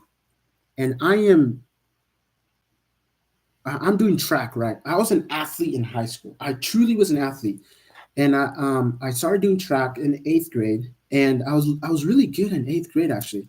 So I decided to do track freshman year, guys. So freshman year I did track, and I was 14 or 15, or maybe I just turned 15 during the track season. So I was getting up there in the ages, and obviously as you get older, guys, um, you you start having feelings for people, and you know how hormones start kicking in, and you start looking at girls differently than you used to, because even just like growing up, guys, like girls were never my interest. Like really, girls were never my interest. I was never looking for girls. I was never really talking to girls. But my freshman year I got into high school, so I had a variety of people. I had to interact with the track team, and guys, I happened to fall for this one girl in high school. My freshman year, I started liking her, and we started liking it. She liked me, I liked her. So it's kind of, I mean, we talked during track meets, we talked during track practices, and we would be hanging out, warming each other up. But guys, so one time during my track season, my mom, my mom decided to come to one of our track meets my freshman year. And guys, my mom has always been supportive of everything. Like really, she's always been supportive of me and my sports and my passion and what I want to do. She's always been there to help me to accomplish and to guide me and to give me that wisdom. So she went to literally every track meet. Like she just watched. And it was just such a cool thing to see your mom standing in the stands, your mom sitting in the stands, just watching you sprint or watching you throw the javelin. It's just such a cool thing. But so during that year, my mom, there's this one event. It was in Crook County. Crook County, it's just a high school, Crook County High School. So my mom ended up taking me, because I didn't have a car, I didn't have my license yet because I'm a freshman. So actually, yeah, we'll just say that. Yeah, my mom ended up taking me. For some reason, I didn't go on the bus. For some reason, something happened, and I couldn't hop on the bus. I couldn't catch the bus. So my mom ended up taking me to Crook County, and we're at this track meet, right? And my mom's sitting in the stands. I'm not sure what she's thinking, guys, because I'm hanging out with this one girl, and we're just talking most of the time, and we're just hanging out, like we're getting food, and we're just vibing together, right? And like I would be watching her races, I'd be cheering her on, and she would be doing the same, reciprocating, and she would be helping me warm up and X, Y, and Z, right? And just the whole time, I was just I wasn't distracted. I was never distracted, but like the whole time, I was just like talking to this one girl because obviously I liked her and she liked me, and she's a cool girl too. Like she was very she was very mature for her age, first of all, and that's the one thing I really applaud for her. She was very mature. She was she's just a kind person in the heart, and I just saw that. I just saw her personality and her character, that it was something that I wanted to have. I wanted to connect with somebody with that same spirit, right? So the whole track meet, I guess my mom sees me, and I'm talking to this one girl. And guys, like my parents have always been strict. My parents have always been strict with us talking to girls and us um, doing whatever, trying to get girls' attentions and stuff like that. But I remember my parents were always strict. Like they were always telling us, like, guys, please, I don't want to get into an altercation. I don't want to get you guys like I don't want you guys to get into something that will hold you back from what you're trying to do, or they'll put you in situations that situations that are gonna be hard for you to decide, right? So it's like just something that I don't know. It must have shocked my mom to see me talking to a girl and kind of hanging out and laughing and doing all sorts of things with her. But like as I was driving back, my mom just started talking, and she's like, "So Elijah, I saw you talking to the one girl, or what's happening?" And I was just like, "Oh yeah, her name is." I'm not gonna tell her name. I was like, "Yeah, her name is this," and she literally lives like 15 minutes from here, from the high school. Yeah, she's super cool. I met her mom at one of the meets that you didn't make, and yeah, they're a cool family. They own a ranch. They have horses, and actually, she's invited me over sometime to see the horses and to kind of help out. Her dad's cool, and I'm not sure what happened, but my mom, I thought she would be happy for me. I really did. I thought she was gonna be happy for me, and I thought she would be supportive. But it was one of the things she was not in support of. She just she shut the whole thing down, guys. The whole thing she shut down, and I was just like confused. I was so confused. I was just like, wait, what? She's like, Elijah, I need to I'm gonna be honest. I don't want you talking to any girls. I don't want you to getting distracted. And I mean, like guys, like growing up, I really feel like my mom always thought saw the worst in things. Like she really did. Like like if we were doing something, like she always saw the worst thing possible. Something that I resented, something that I didn't understand. I was like, the why are you like presupposing, why are you putting emphasis, why are you exaggerating this situation as something, why are you putting so much emphasis on this thing as if it already happened? Like she was already saying like things, bad things were already happening, and I was just like, no, nothing has happened. I just talked to her during track. That's the only time I see her. And well, the only time I see her is during the track meets and the track practices. But like that's it. Like I'm not doing anything. I'm 15. I'm not ready to get into a relationship.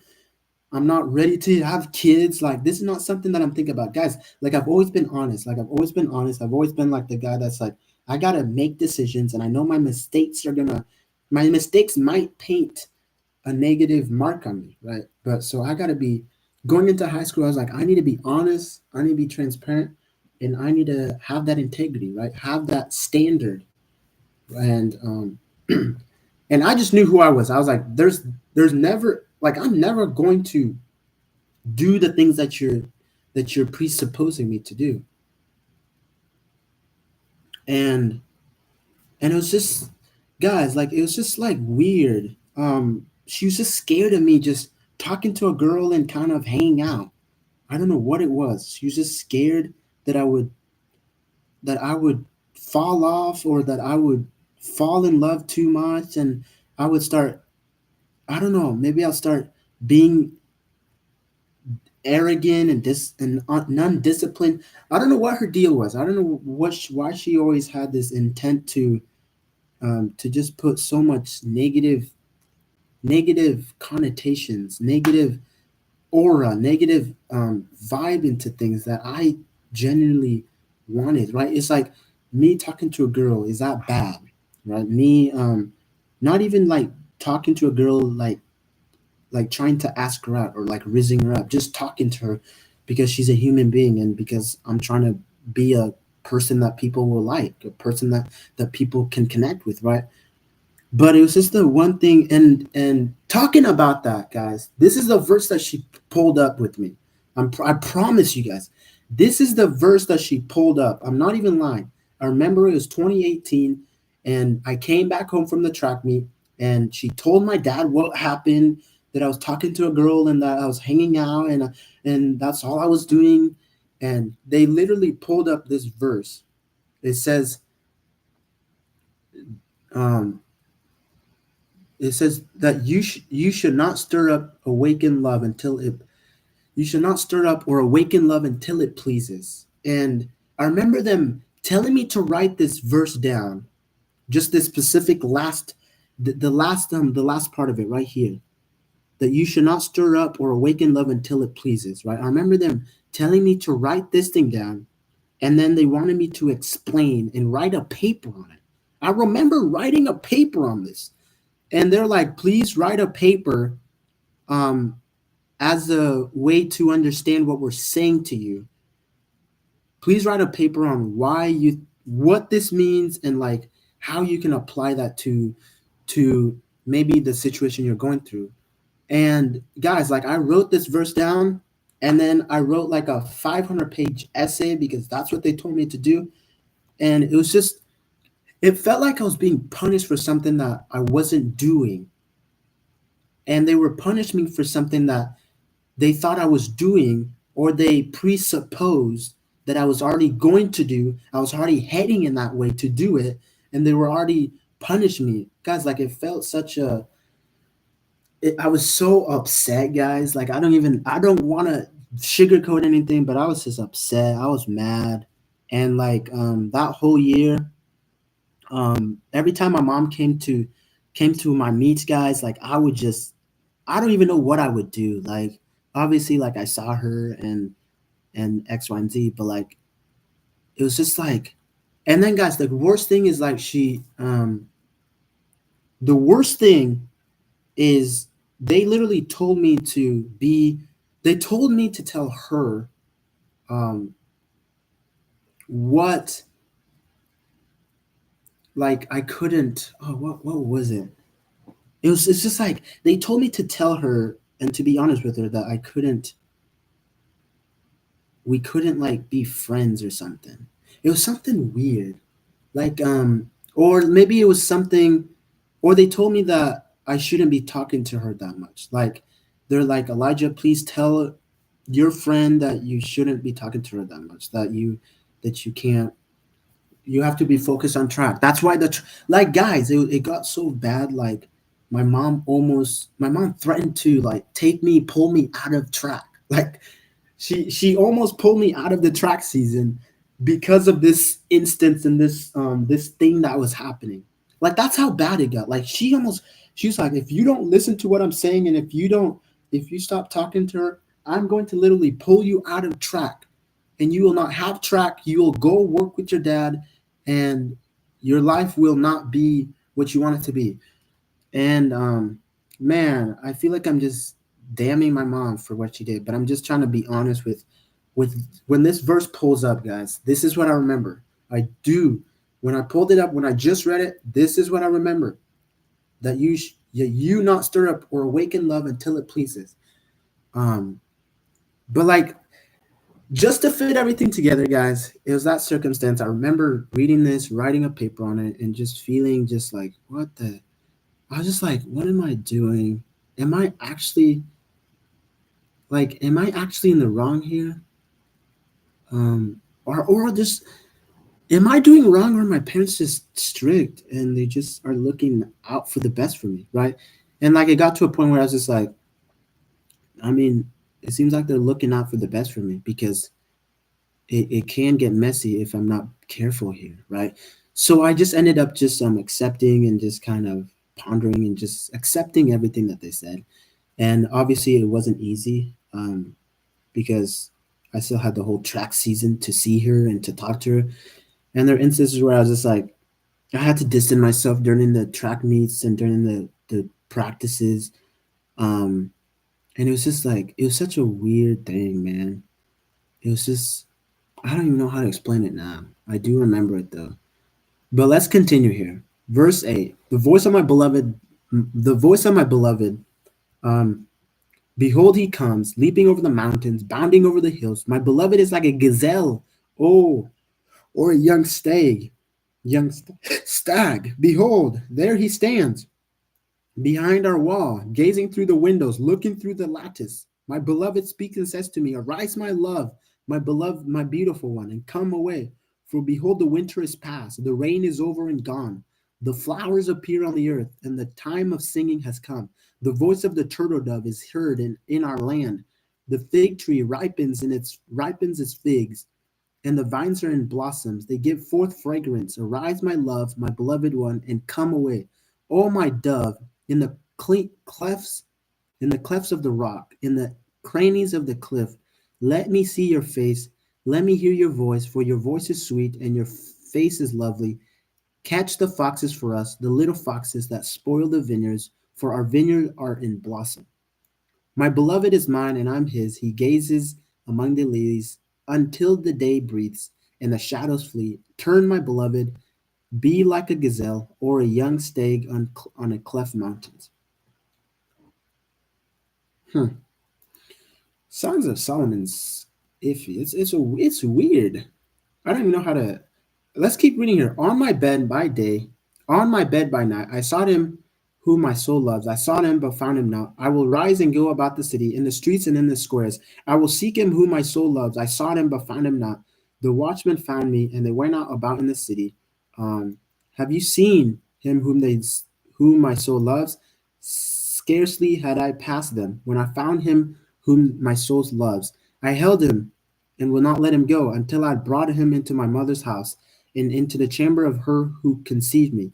I adjure you, O daughters of Jerusalem, by the gazelles or the doors or the does of the field, that you do not stir up or awaken love until it pleases. Oh, this is what it was too. It's the same thing. I adore you, O daughters of Jerusalem, by the gazelles or the does, that you do not stir up or awaken love until it pleases. So it was either this verse or the chapter before, but it's saying the same thing here. What is the coming up from the wilderness like columns of smoke, perfumed with myrrh and frankincense, with all fragrant powers of a merchant? Behold, it is the litter of Solomon. Around it are 60 men, mighty men, some of the mighty men of Israel, all of them wearing swords, and expert. My thing is freezing up. An expert in war, bro. Stop. Oh my goodness. Um, each with each with his sword at his thigh, against terror by night. King Solomon made himself a carriage from the wood of Lebanon. He made it post of silver, its back of gold, its seat of purple, its interior was inlaid with love by the daughters of Jerusalem. Go out, O daughters of Zion, look upon King Solomon with the crown with which his mother crowned him on the day of his wedding, on the day of the gladness of his hearts.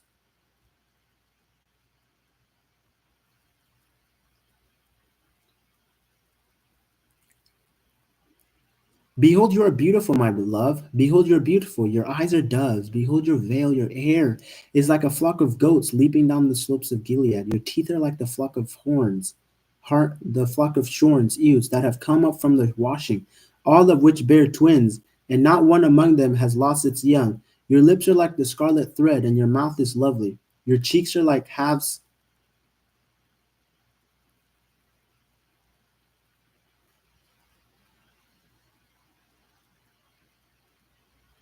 Um, I don't know where I'm at. Your cheeks are like half of a pomegranate behind your veil. Your neck is like the Tower of David, built in a row of stones. Oh, it hanged 1,000 shields, all of them shield of warriors. Your two breasts are like two fawns, two twins of a gazelle, that gaze among the lilies until the day breathes and the shadows flee. I will go away to the mountain of myrrh and the hill of frankincense. You are altogether beautiful, my love. There is no flaw in you. Come with me from Lebanon, my bride. Come with me from Lebanon. Depart from the peak of Amana, from the peak of Sinea and Hermon, from the dens of lions, from the mountains of leopards. You have captivated my heart, my sister, my bride. You have captivated my heart with one glance of eyes, with one jewel of your necklace. How beautiful is your love, my sister, my bride. How much better is your love than wine, and the frankincense of oil than any spice. Your lips drip nectar, my bride. Honey, milk are under your tongue. The fragrance of your garment is like the fragrance of Lebanon. A garden locked is my sister, my bride. A spring locked, a fountain sealed. Your shoots are an orchard of pomegranates with all choicest fruits. Henna with nard with saffron, calamus and cinnamon, with all trees of frankincense, myrrh and aloes, with all choice spices, a garden fountain, a well of living water, and flowing streams from Lebanon. Awake, O north wind, and come on, south wind, blow upon my garden, let its spice flow. Let my beloved come to this garden and eat its choicest fruits.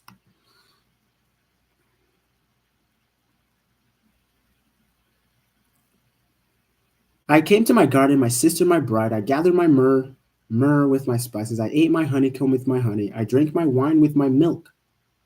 Eat, friends, drink, and be drunk with love. I slept, but my heart was awakened. A sound, my beloved is knocking. Open to my sister. Open to me, my sister, my love, my dove, my perfect one. For my head is wet with dew, my locks with the drops of night. I had put off my garment, I could have put it on. I had bathed my feet, how could I soil them? My beloved put his hands to the latch, and my heart was thrilled within me. I arose to open my beloved, and my hands dripped with myrrh, my fingers with liquid myrrh on the handles of the bolt. I opened to my beloved, but my beloved had gone, turned and gone. My soul failed me when he spoke. I sought him, but found him not. I called him, but he gave no answer. The watchmen found me as they went about in the city. They beat me, they bruised me, they took away my veil. Those watchmen, those watchmen of the walls, I adjure you, O daughters of Jerusalem, if you find my beloved, that you tell him I am sick with love. What is your beloved more than another beloved, O most beautiful among women? What is your beloved any more than another beloved that you thus adjure us? My beloved is radiant and ruddy, distinguished among 10,000s. His head is the finest gold. His locks are wavy, black as a raven. His eyes are like doves beside streams of water, bathed in milk, sitting beside a full pool. His cheeks are like beds of spices, mounts of sweet-smelling herbs. His lips are lilies dripping liquid myrrh. His arms are rods of gold, set with jewels. His body is polished ivory, bedecked with sapphires. His legs are alabaster columns, set on bases of gold. His appearance is like Lebanon, choice as the cedars. His mouth is most sweet, and he is altogether desirable. This is my beloved, this is my friend, O daughters of Jerusalem. Man,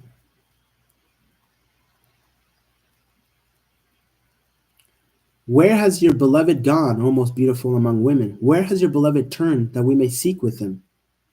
We may seek him with you. My beloved has gone down to his garden, to the beds of spices, to gaze in the gardens and to gather lilies. I am my beloved, and my beloved is mine. He gazes among the lilies. You are beautiful as Tisra, my beloved, lovely as Jerusalem, awesome as an army with banners. Turn away your eyes from me, for they overwhelm me. Your hair is like the flock of goats leaping down the slopes of Gilead. Your teeth are like flock of ewes that have come up from the washing. All of them bear twins. Not one among them has lost its young. Your cheeks are like the halves of a pomegranate behind your veil.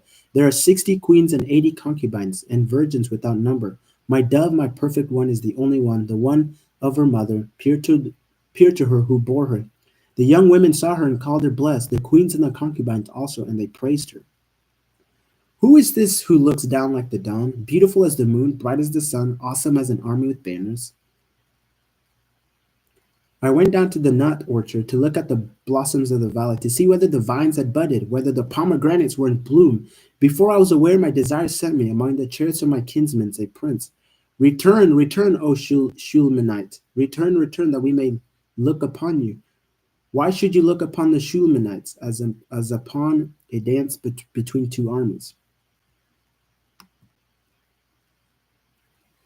How beautiful How beautiful are your feet in sandals, O noble daughter! Your rounded thighs are like jewels, the work of a master hand. Your navel is a rounded bowl that never lacks mixed wine. Your belly is a heap of wheat, encircled with lilies. Your two breasts are like two fawns, twins of a gazelle. Your neck is like an ivory tower, your eyes are pools in Heshbon. By the gate of Heth Rabbim, your nose is like a tower of Lebanon. What the heck is that? Which looks toward Damascus. Your head crowns you like camel. Um, your flow, your flowing locks are like purple. A king is held captive in the distresses. How beautiful and pleasant you are, O lovely one, with all your delights. Your statue is like a palm tree, and your breasts are like its clusters. I say, I will climb the palm tree and lay hold of its fruit. Oh, may your breast be like the cluster of the vine, and the scent of your breath like apples, and your mouth like the beast, and your mouth like the best wine. It goes down smoothly for my beloved, gliding over lips and teeth. I am my beloved's, and his desire is for me. Come to my beloved. Let us go out into the fields and lodge in the villages. Let us go out early to the vineyards and see whether the vines have bud, whether the grapes blossoms have opened, and the pomegranates are in bloom. There I will give you my love. The mandrakes give forth fragrance, and beside our doors are all choice fruits, new as well as old, which I have laid up for you, O my beloved.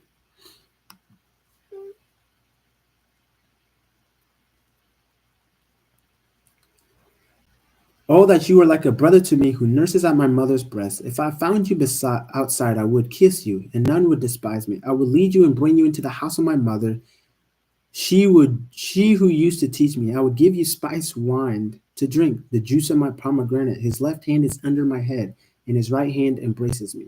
I adjure you, O daughters of Jerusalem, that you not stir up or awaken love until it pleases. Who is that? Who is that coming up from the wilderness, leaning on her beloved? Um,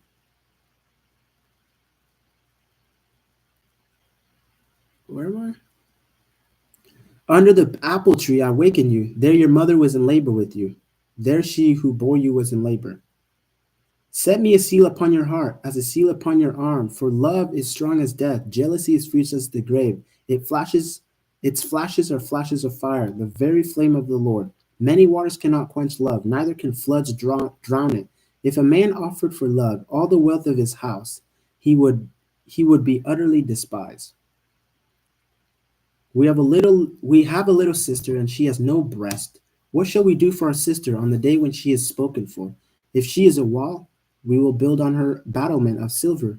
But if she is a door, we will enclose her with the boards of cedar.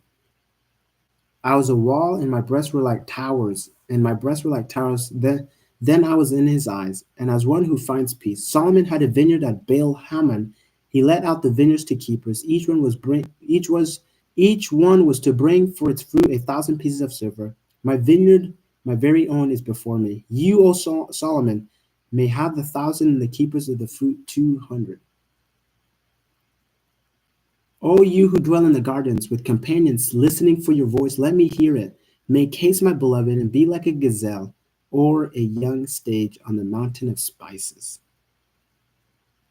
Yo, this is Songs of Solomon, y'all. That was Songs of Solomon. What an interesting book. Y'all go read it. What an interesting book. I don't even know how to explain and describe what I just read or what the meaning of what I just read. What an interesting book. It's talking about some form of love that he has for somebody. I'm just confused. Y'all go read Songs of Solomon and y'all give me like something like y'all hit in the chat or in the comment and just try and describe what Songs of Solomon is. And if you haven't read it, go read it and then give me your thoughts of what it was. And I don't know. But guys, that's the book of Songs of Solomon. Um, Absolutely great. It's 11 o'clock right now. Um, Man, and we're gonna take a break here before we start. Before we start Isaiah, we're gonna take a big break. I need to go to the bathroom too. I think I lost my earbuds. Gosh dang it, man! How did I lose my earbuds? That's annoying. I don't even know where I put them.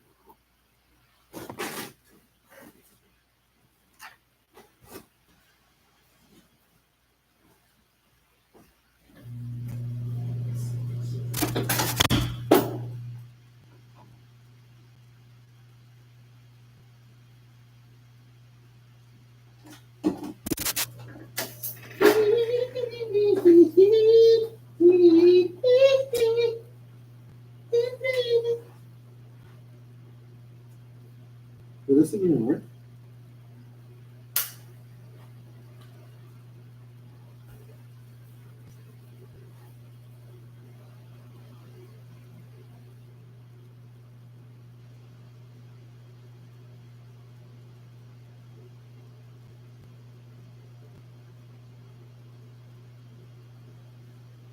I don't know what this thing is.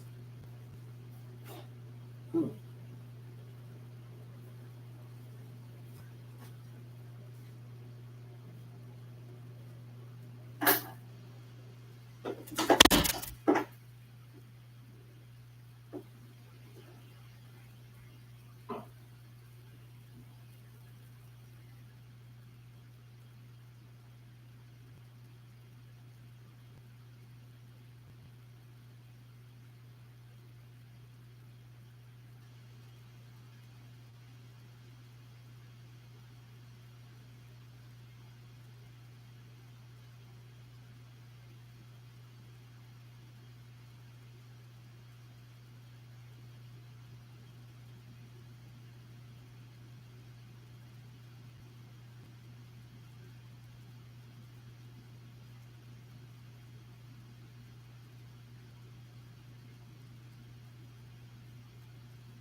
Oh, I should have put music on. My bad, y'all. I should have put on music. It's not so boring.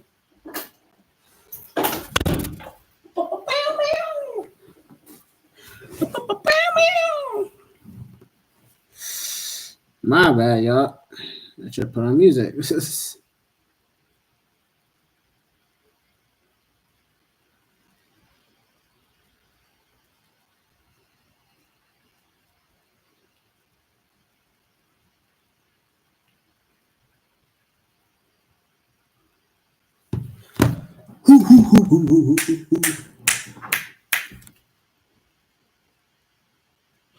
Okay. All right, y'all know what we got. Isaiah, the book of Isaiah. The book of Isaiah. So Isaiah is one of those longer books. It's got 100. No, it's not 100. It's got 66 books, chapters. Did I say books? Isaiah has 66 chapters. So this is one of the longest chapter in the Bible. One of the biggest, the longest. This is one of the, I think the longest, the biggest book in the Bible. I think it's Isaiah. I believe it's Isaiah. I think so.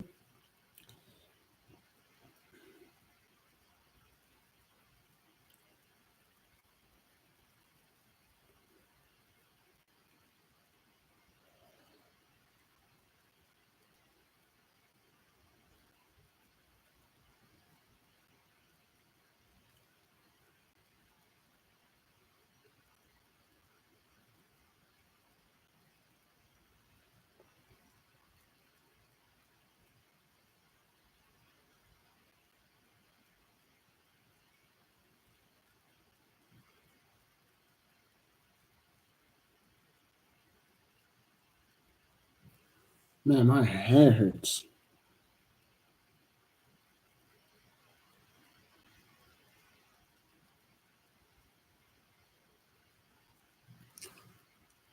Okay. So, as y'all know, let's see here. Isaiah, chapter 1 of Isaiah. The vision of Isaiah, the son of Amos. Oh, Isaiah, the son of Amos, which he saw concerning Judah and Jerusalem in the days of Uzziah, Jotham, Ahaz, and Hezekiah, king of Judah. Oh, yeah, I remember. I remember him in the genealogy. I remember this name at one of the genealogies. Hear, O heavens, and give ear, O earth, for the Lord has spoken. Children have I reared and brought up, but they rebelled against me. The ox knows its owner, the donkey its master's crib, but Israel does not know, my people do not understand. Ah, sinful nation, a people laden with iniquity, offsprings of evildoers, children who deal corruptly. They have forsaken the Lord, they have despised the Holy One of Israel. They are utterly estranged. Why will you still be stuck down? Why will you still be struck down? Why will you continue to rebel? The whole head is sick, and the whole heart faint.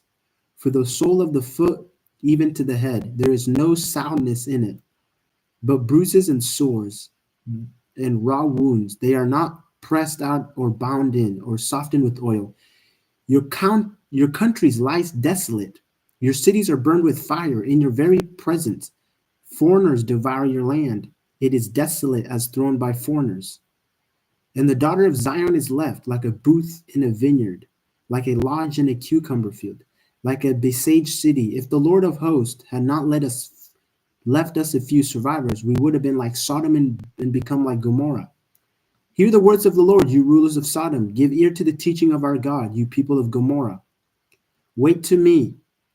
What to me is the multitude of your sacrifices, says the Lord. I have had enough of burnt offerings of rams and fat of well-fed beast. I do not delight in the blood of bulls or of lambs or of goats. When you come to appear before me, who has required of you, which is trampled of the court, bring no more vain offerings. Incense is an abomination to me. New moon and Sabbath and the calling of convocations. I cannot endure iniquity in solemn assembly. Your new moons and your appointed feasts my soul hates. They have become like a burden to me. I am weary of bearing them.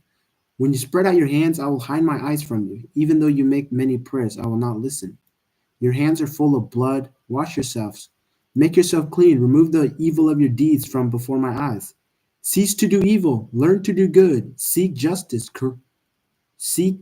Correct oppression. Bring justice to the fatherless. Plead the widow's cause. Come now, let us reason together, says the Lord. Though your sins are like scarlet, they shall be white as snow. Though they are like crimson, red like crimson.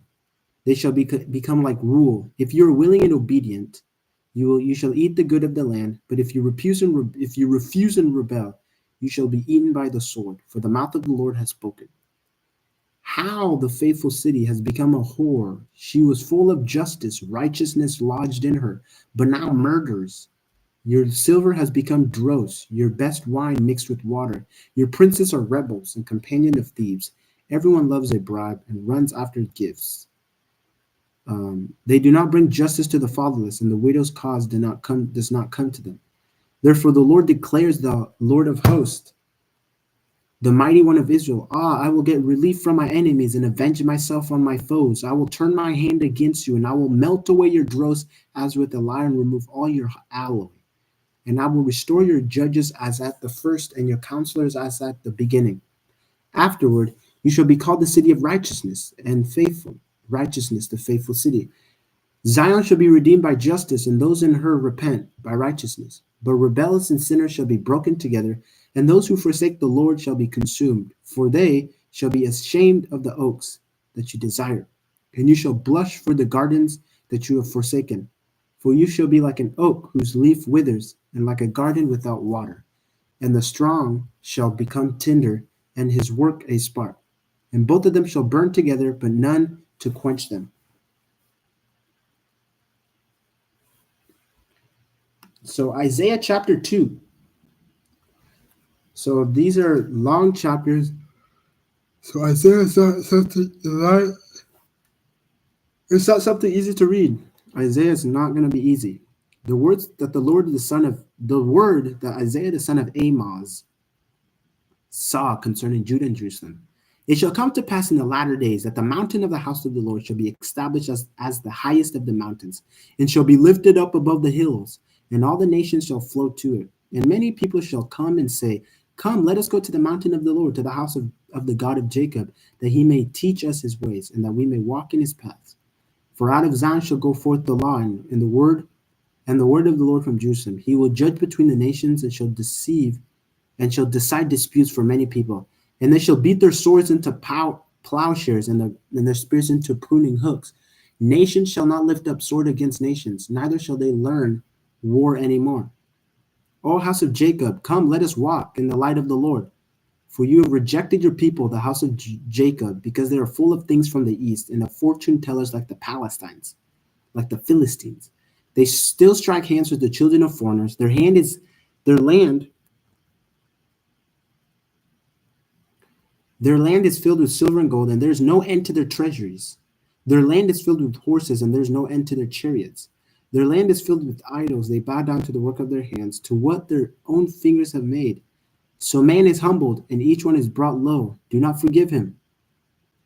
Enter into the rock and hide him in the dust before the terror of the Lord and from the splendor of his majesty. The haughty looks of man shall be brought low, and the lofty pride of men shall be humbled, and the Lord alone will be exalted in that day. For the Lord of hosts has a day against all that is proud and lofty, against all that is lifted up, and it shall be brought low against all the cedars of Lebanon, lofty and lifted up, and against all the oaks of Bashan, against all the lofty mountains, and against all the uplifted hills, against every high tower and every fortified wall, because all the ships of Tarshish, and against all the beautiful crafts, and the haughtiness of man shall be humbled, and the lofty pride of man shall be brought low, and the Lord alone will be exalted in that day, and the idols shall utterly pass away. And people shall enter the caves of the rocks and the holes of the ground from before the terror of the Lord, and from the splendor of his majesty, when he rises to testify the earth. In that day mankind will cast away their idols of silver and their idols of gold, which they made for themselves, to worship to the moles and to the bats, to enter the caverns of the rocks and the caves of the cliffs. From therefore the terror of the Lord and from the splendor of his majesty, when he rises to terrify them, stop. When he rises to terrify the earth, stop regarding man in whose nostrils is breath. For of what account is he? 3. Isaiah chapter 3. For behold, the Lord God of hosts has taken away from Jerusalem and from Judah support and supply, all sorts of bread and all sorts of water, the mighty man, the soldier, the judge, the prophet, the diviner, the elder, the captain of 50, the man of rank, the counselor, the skillful musician, and the expert in charms. And I will make boys their princes, infants shall rule over them, the people shall oppress one another, everyone his fellow, and everyone his neighbor. The youth will be insolent to the elder, and despised to the despised to the honorable. For a man will take hold of his brother in the house of his father, saying, "You have a cloak; you shall be our leader, and his heap of ruins shall be under your rule." In that day he will speak out, saying, "I will not be a healer. In my house there is neither bread nor cloak. You shall not make me a leader of the people, for Jerusalem has stumbled and Judah has fallen, because their speech, their deeds are against the Lord, defying his glorious presence.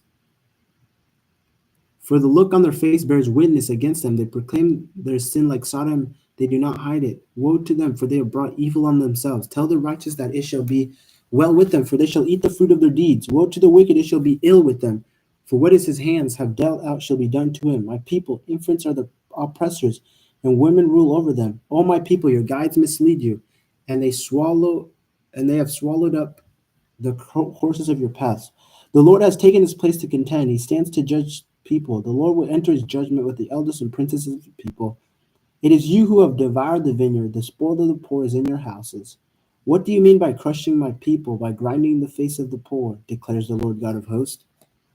The Lord said, because the daughters of Zion are haughty and walk with outstretched necks, glancing wantonly with their eyes, menacing along as they go, twinking with their feet. Therefore the Lord will strike with the scab, with heads of daughters of Zion, and the Lord will lay bare their secret parts. In that day the Lord will take away the finery of the anklets, the headbands, the crescents, the peasants, the pendants, the bracelets, the scarves, the headdresses, the armlets, the sashes, the perfume boxes and amulets, the signet rings, nose rings, the festal robes, the mantles, the cloaks, the handbags, the mirrors, the linen cloths, linen garments, turbans, and the veils. Instead of perfume, there will be rottenness. Instead of a belt, a robe. Instead of a well-seat hair, baldness. Instead of rich robe, a skirt of sackcloth, and branding instead of beauty. Your men shall fall by the sword, and your mighty men in battle, and her gates shall lament and mourn empty. And her gates shall lament and mourn empty. She sit on the ground. Oh my goodness, I'm so tired right now. All right. And 7 women shall take hold of one man in that day, saying, "We will eat our bread and wear our clothes. Only let us be called by your name. Take away our reproach." In that day, is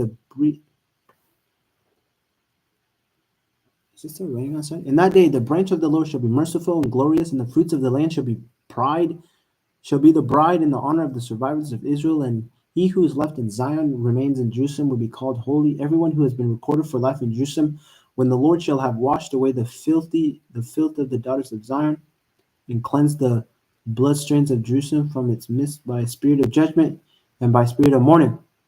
Thus the Lord will create over the whole city of Mount Zion and over her assemblies a cloud by day and smoke and the shining of a flaming fire by night.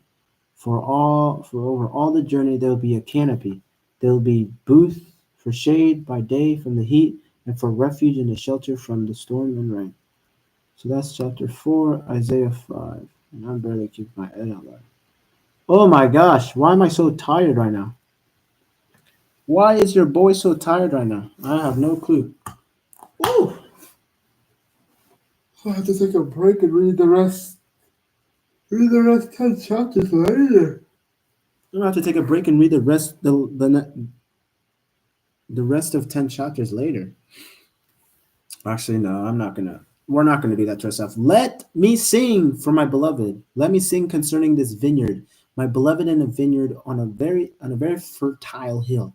He dug it, he cleared it of stones, and planted it with choice of vines. He built a watchtower in the midst of it, and hewed out a wine vat in it. And he looked for it to yield grapes, but it yielded wild grapes. And now, O inhabitants of Jerusalem, the men of Judah, judge between me and my vineyards. What more was there to do for my vineyard that I have not done in it? When I looked for it to yield grapes, why did it yield wild grapes? And now I will tell you that I will do to my vineyard, and I will remove its hedges, and it will be devoured, and I will break down its walls, and it will be trampled down. I will make it a waste. It shall not be pruned or hoed.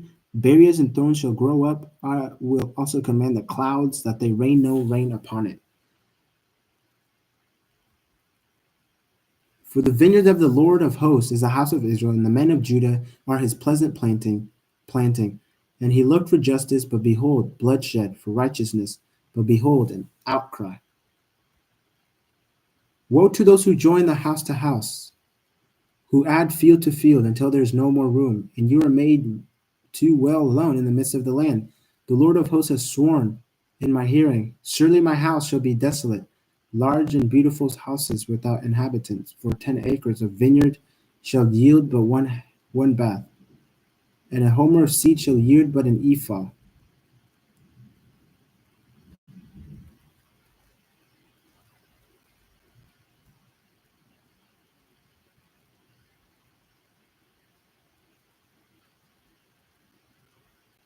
Woe to those who rise early in the morning, that they may run after strong drink, who tarry late in the evening as wine inflames them. They have lyre and harp, timbrel and flute, wine at their feast, but they do not regard the deeds of the Lord or seek the work of his hands. Therefore my people go into exile for lack of knowledge. Their honored men go hungry, and their multitude is parched with thirst. Therefore Sheol has enlarged its appetite and opened its mouth beyond measure, and the nobility of Jerusalem and her multitude will go down. Her revealers, he who exalts in her. Man is humbled, each one is brought low, and the eyes of the haughty are brought low. And the Lord of hosts is exalted in justice, and the holy God shows himself holy in righteousness.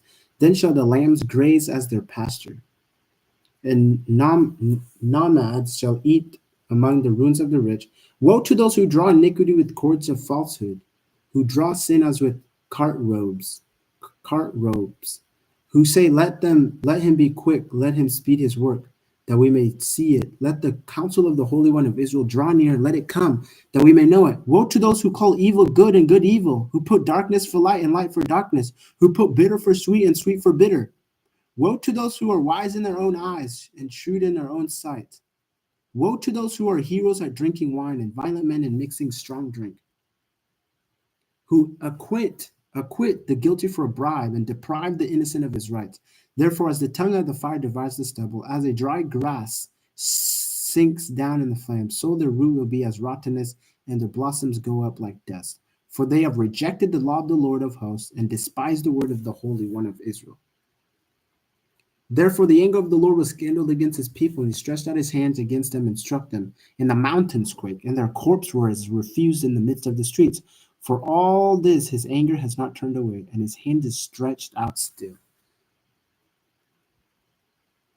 He will raise a signal for nations far away, and whistle for them from the ends of the earth.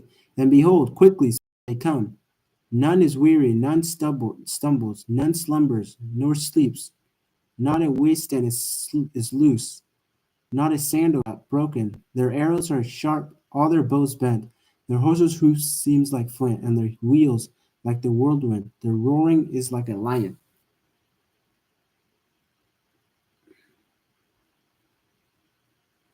Like young lions they roar, they growl and seize their prey, they carry it off, none can rescue, they growl over it on that day, like the growling of the sea. And if one looks to the land, behold, darkness and distress, and the light is darkened by its clouds. Okay.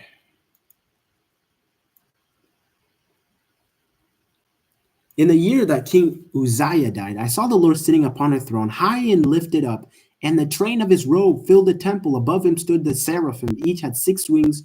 With two he had covered his face, and with two he covered his feet, and with two he flew. And one called to another, said, Holy, holy, holy is the Lord of hosts. The whole earth is full of his glory. And the foundations of the threshold shook at the voice of him who called, and the house was filled with smoke.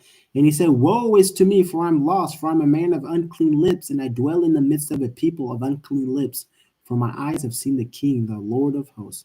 Then one of the seraphim flew to me, having in his hand a burning coal that he had taken with tongs from the altar. And he touched my mouth and said, Behold, this has touched your lips. Your guilt is taken away, your sin atoned for.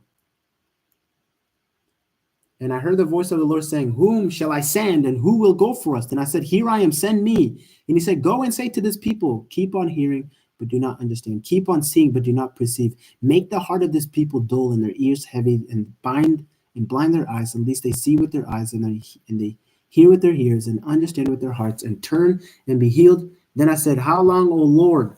He said, Unless cities lie waste without inhabitants, the houses without people, the land is desolate waste. The Lord removes people far away, and the forsaken place are many in the midst of the land. And though a tenth remain in it, it will be burned again, like a terebinth or an oak whose stump remains when it is felled. The holy seed is its stumps.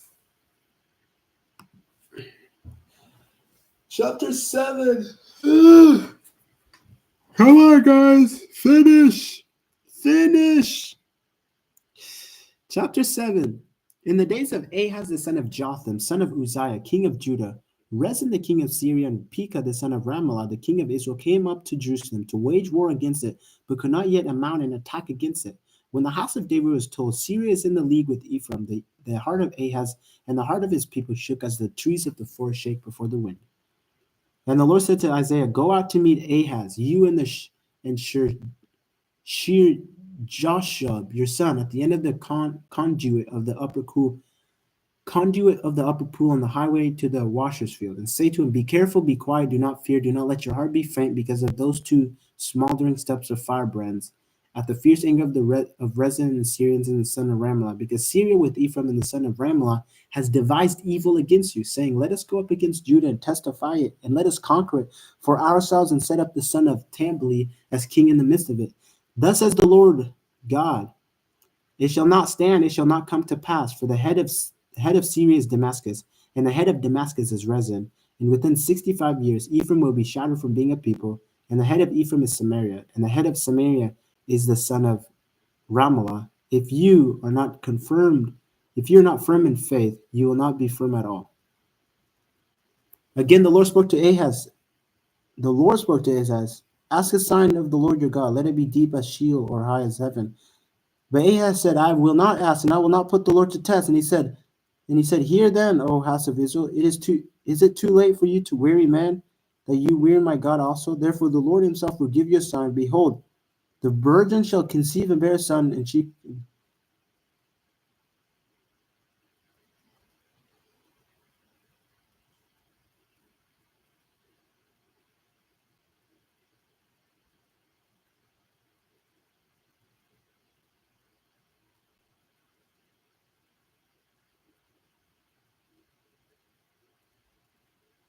Oh my goodness, y'all. I'm sleeping,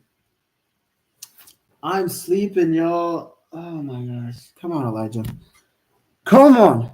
Finish. This is really hard. So, therefore, the Lord himself will give you a sign. Behold, the virgin shall conceive and bear a son, and shall call his name Emmanuel. He shall eat curds and honey when he knows how to refuse evil and choose good. For before the boy knows how to refuse evil and choose good, the land whose king you will dread will be deserted. The Lord will bring upon you and upon your people and upon your father's house each day as has not come since the day that Ephraim departed from Judah, the king of Assyria. In that day the Lord will whistle for the fly that is at the end of the stream of Egypt, and for the bee that is in the land of Syria, and they will all come and settle in the steep ravines and in the clefts of the rock and on all the thorn bushes and on all the pastures. In that day, the Lord will shave with a razor that is hired beyond the river with the king of Assyria, the head and the hair of the feet, and it will sweep away the beards also. In that day, a man will keep alive a young cow and 2 sheep, and because of the abundance of milk that they give, he will eat curds. For everyone who is left in the land will eat curds and honey. In that day, every place where there used to be 1,000 barns with 1,000 shekels of silver shall become berries and thorns. With bows and arrows, a man will come there, for all the land will be berries and thorns. And as for all the hills that used to be hoed with a hoe, you will not come there for you come there. You will not come there for fear of berries and thorns, but they will become a place where the cattle are let loose and where sheep tread. So that's chapter 8. Chapter 8. The Lord said to me, take a large tablet and write on it a common character belonging to Mahaz Shalal Hazbaz, and I will give reliable witnesses, Uriah the priest and Zechariah the son of Jeberechiah, to attest for me. Verse 3, and I went to the prophetess, and she conceived and bore a son. And the Lord said to me, call his name Bahar Shal Hazbaz, for behold, the boy knows how to cry, my father or my mother. The wealth of Damascus and the spoil of Samaria will be carried away before the king of Assyria. The Lord spoke to me again, because this people has refused the waters of Shiloh that flow gently and rejoice over Rezin and the son of Ramlah. Therefore, behold, the Lord is bringing up against them the waters of the river, mighty and many, the king of Assyria in all his glory, and it will rise over all its channels and go over all its banks, and it will sweep on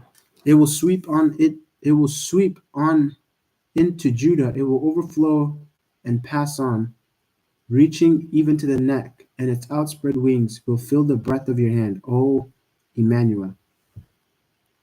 Be broken, you peoples. Be shattered. Give ear, all you far countries. Strap on your armor and be shattered. Strap on your armor and be shattered. Take counsel together, but it will come to nothing. Speak a word, but it will not stand, for God is with us. For the Lord spoke thus to me with a strong hand upon me, and warned me not to walk in the ways of his people, saying, do not call conspiracy all that this people calls conspiracy. Do not fear what they fear, nor be in dread. But the Lord of hosts, him you shall honor as holy. Let him be your fear, let him be your dread. He will become a sanctuary and a stone of offense and a rock of stumbling to both houses of Israel, a trap and a snare to the inhabitants of Judah. And many shall stumble on it. They shall fall and be broken. They shall be snared and taken. Bind up the testimony, seal the teaching among my disciples. I will wait for the Lord, who is hiding his face from the house of Jacob. I will hope in him. Behold, I and the children whom the Lord has given me are signs and portents in Israel from the Lord of hosts, who dwells on Mount Zion. And when they say to you, inquire of the mediums and the necromancers who chirp and mutter, should not a people inquire of their God? Should they inquire of the dead on behalf of the living? To the teachings and to the testimony, if they will not speak according to his word, it is because they have no dawn. They will pass through land, greatly distressed and hungry.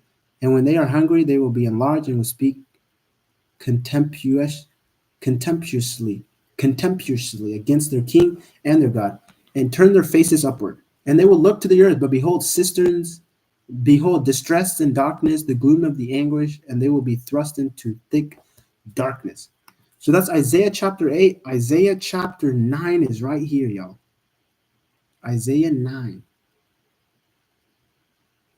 But there will be no gloom for her who was in anguish. In former time he brought into contempt the land of Zebulun and the land of Naphtali. But in the latter times he has made more glorious the way of the sea, the land beyond the Jordan, Galilee of the nations. The people who walk in the darkness have seen a great light. Those who dwell in the land of deep darkness, on them has a light shone. You have multiplied the nations, you have increased its joy. They rejoice because of you. They rejoice before you, as with the joy at the harvest, as they are glad when they divide the spoil. For the yoke of his burden and the staff for his shoulders, the rod of his oppressors, you have broken as on the day of Midian. For every boot of the trampling warrior in battle tumult, and every garment rolled in blood will be burned as fuel for the fire. For to us a child is born, to us a son is given, and the government shall be upon his shoulder. His name shall be called Wonderful, Counselor, Mighty God, Everlasting Father, Prince of Peace.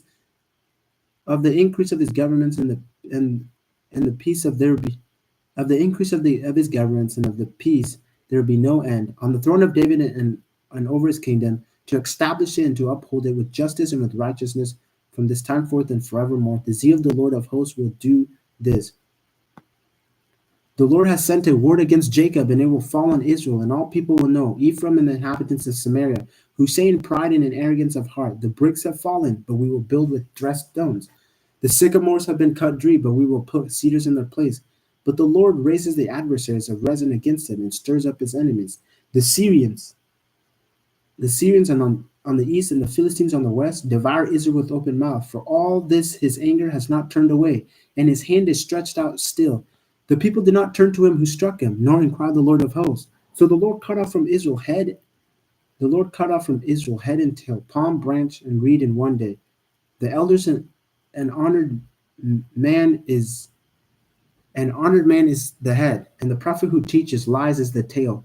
For those who guide this people have been leading them astray, and those who are guided by them are swallowed up. Therefore the Lord does not rejoice over the young men, and has no compassion on their fatherless and widows. For everyone is godless and an evildoer, and every mouth speaks folly. For all his anger has not turned away, and his hands is stretched out still. For wickedness burns like fire, it consumes barriers and thorns. It kindles the thickets of the forest, and they roll upward in a column of smoke. Through the wrath of the Lord of hosts, the land is scorched, and the people are like fuel for the fire. No one spares another. They slice meat on the right, but are still hungry, and they devour on the left, but are not satisfied. Each devours the flesh of his own hand. Manasseh devours Ephraim, and Ephraim devours Manasseh. Together they are against Judah. For all this his anger is not turned away, and his hand is stretched out still. Isaiah 10.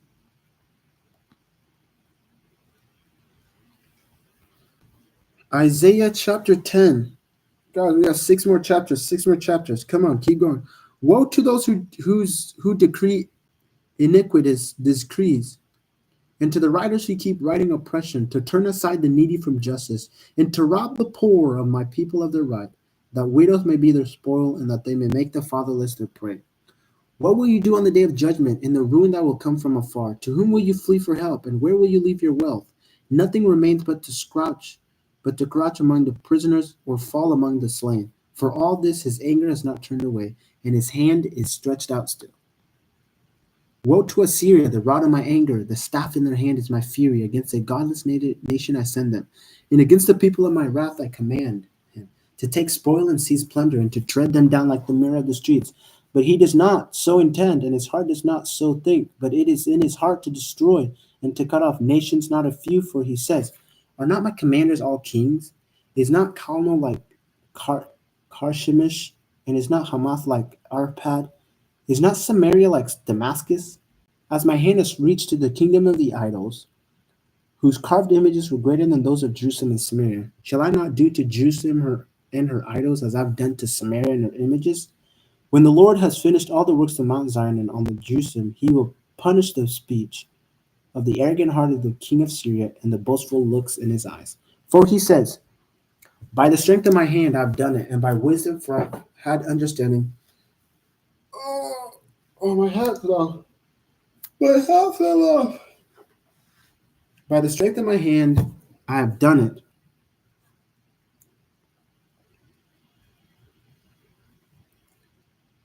And by wisdom, for I have understanding. I remove the boundaries of peoples and plunder their treasuries, like a bowl that bring down those who sit on thrones.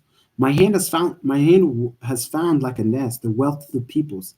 And as one gathers eggs that have been forgotten, so I gathered all the earth, and there was none that moved a wing or opened the mouth or chirped. Shall the axe boast over him who chews with it, or saw the mighty, or the saw magnify itself against him who wields it, as if a rod should yield him who lifts it, or as if a staff should lift him who is not wood? Therefore the Lord God of hosts will send wasting sickness among the stout warriors, and under his glory a burning will be kindled, like the burning of fire. The light of Israel will become a fire, and his Holy One on a flame, and it will burn and devour his thorns and berries in one day. The glory of his forest and of his first fruit land, the Lord would destroy both soul and body, and it will be as when a sick man wastes away.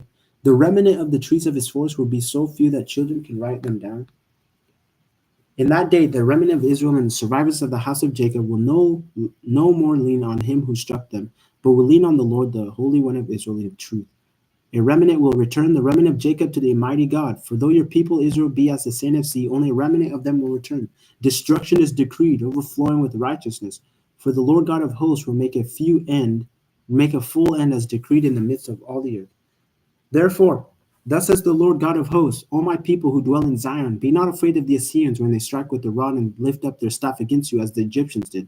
For in a little while, in a very little while, my fury will come to an end, and my anger will be directed to their destruction. And the Lord of hosts will wield against them a whip, as when he struck Midian at the rock of Orbed, and his staff will be over the sea, and he will lift it as he did in Egypt. And and in that day his burden will depart from his shoulder, and his yoke from your neck, and the yoke will be broken because of fat. Um, he has come to Aiath, he has passed through Migrath and Mishmash, he stores his baggage. They cross over the pass of Geba. They lodge for the night at Ramah. Trembles. Gibeah of Saul has fled. Cry aloud, O daughters of Gallim. Give attention, O Laisha. O poor Anathoth. Medmanah is in fight. The inhabitants of Gibeon flee for safety. This very day he will halt at Nob. He will shake his fist at the mount of the daughters of Zion, the hill of Jerusalem. Behold, the Lord God of hosts will will lop and bogs with terrifying power. The great in height will be hewed down, and the lofty will be brought low. He will cut down the thickets of the forest with an axe, and Lebanon will fall by the majestic one. So that's Hebrews. Hebrews, bro. That's Isaiah. Isaiah 10, y'all. That's Isaiah 10. Let's keep grinding here, y'all. Let's keep going. We can't stop now. Man, I'm tired. Whoo! Therefore, there shall come forth a shoot from the stump of Jesse, a branch from his root shall bear fruit. And the Spirit of the Lord shall rest upon him, the Spirit of wisdom and understanding, the Spirit of counsel and might, the Spirit of knowledge and the fear of the Lord, and his delight shall be in the fear of the Lord. He shall not judge by what his eye sees, or decide disputes by what his ears hear. But with the righteousness he shall judge the poor, and decide with equity for the meek of the earth. And he shall strike the earth with the rod of his mouth, and with the breath of his lips he shall kill the wicked. Righteousness shall be the belt of his waist, and faithfulness the belt of his loins. The wolf shall dwell with the lamb, and the leopard shall lie down with the young goat, and the calf and the lion and the fattened calf together, and a little child shall lead them. The cow and the bear shall graze, their young shall lie down together. The lion shall eat straw like the ox. The nursing child shall play over the hole of the cobra, and the weaned child shall put his hand on the adder's den. They shall not hurt or destroy in all my holy mountain, for the earth shall be full of the knowledge of the Lord, as the waters cover the sea. In that day, the root of Jesse, who shall stand as a signal for the peoples, of him shall the nations inquire, and his resting place shall be glorious. In that day, the Lord would extend his hand yet a second time to recover the remnant that remains of his people from Assyria, from Egypt, from Pathros, from Cush, from Elam, from Shinir, from Hamath, and from the coastlands of the sea. He will raise a signal for the nations, and will assemble the banished of Israel, and gather the dispersed of Judah from the four corners of the earth. The jealousy of Ephraim shall depart, and those who harass Judah shall be cut off. Ephraim shall not be jealous of Judah, and Judah shall not harass Ephraim, but they shall swoop down on the shoulder of the Philistines in the west, and together they shall plunder the people of the east.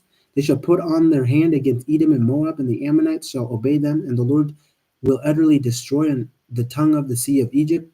And I will wave his hands over the river with his scorching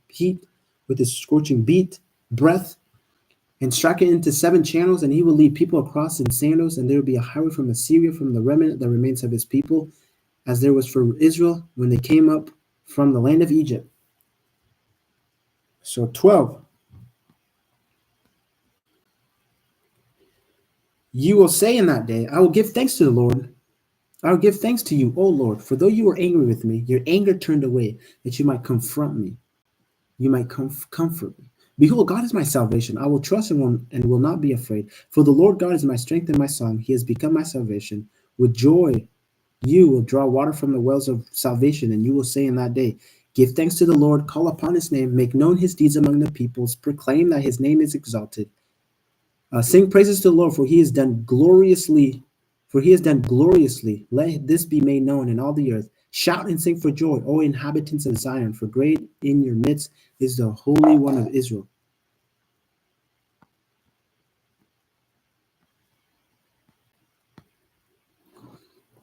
So, 13. The oracle concerning Babylon, which Isaiah the son of Amos saw.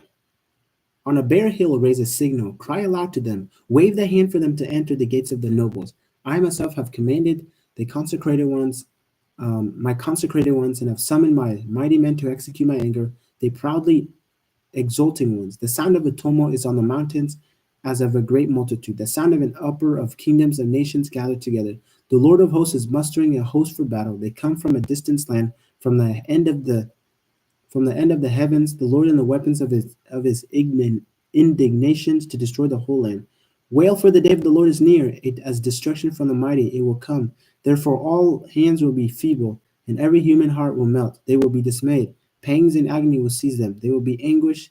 They will be in anguish like a woman in labor. They will look at a ghost at one another. Their faces shall be aflame. Behold, the day of the Lord comes, cruel with wrath, fierce anger, to make the land a desolation, and to destroy its sinners from it. From the stars of the heavens and their constellations will not give their light. For the stars of the heavens and the constellations will not give their light. The sun will be darkened at its rising, and the moon will not shed its light. I will punish the world for its evil and the wicked for iniquity. I will put an end to the pomp of the arrogant and lay low the pompous pride of the ruthless. I will make people more rare than fine gold, and mankind than the gold of Ophir.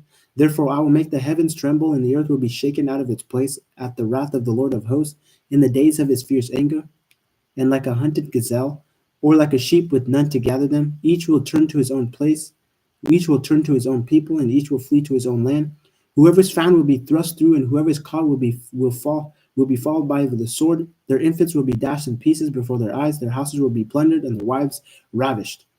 Behold, I am stirring up the Medes against them, and who have no regard for silver and do not delight in gold. Their bows shall slaughter the young men. They will have no mercy on the fruit of the womb. Their eyes will not pity children. In Babylon, the glory of kingdoms and the splendor of pomps of the Chaldeans will be like Sodom and Gomorrah. Then God overthrew them. When God overthrew them, it will never be inhabited or lived in for all generations, nor no Arab will pitch his tent there, no shepherds will make their flock lie down there, but wild animals will lie down there, and their houses will be full of howling creatures. Their ostriches will dwell, and their wild goats will dance. Hyenas will cry in its towers, and jackals in the pleasant palaces. Its time is its time is close at hand, and its days will not be prolonged. 14. Just right there, guys. We're almost there. Yeah.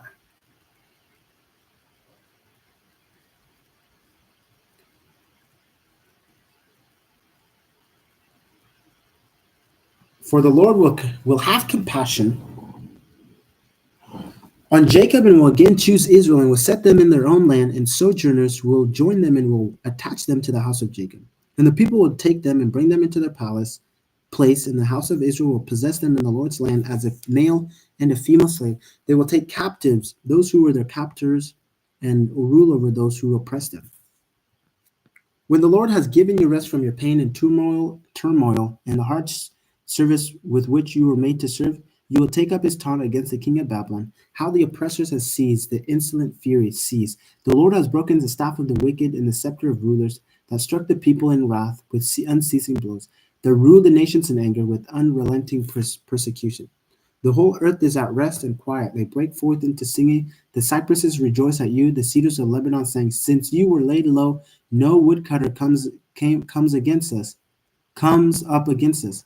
Shield beneath is stirred up to meet you when you come. It rouses the shades to greet you. All who were leaders of the earth, it raises from their thrones. All who were leaders of the earth, it raises from their thrones.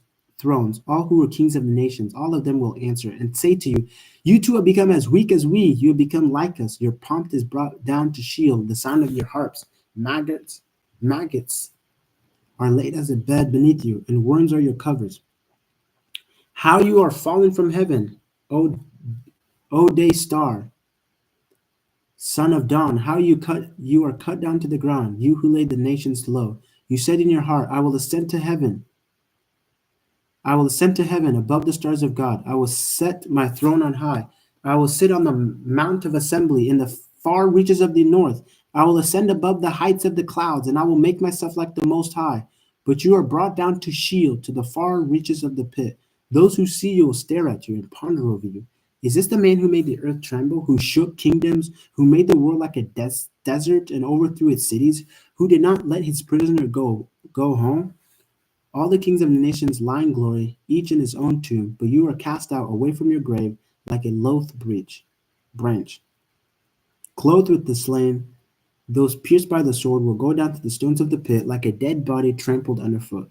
You will not be joined with them in burial, because you have destroyed your land, you have slain your people. May the offsprings of evildoers never more be named. Prepare slaughter for his sons because of the guilt of his fathers, lest they rise and possess the earth and fill the face of the world with cities.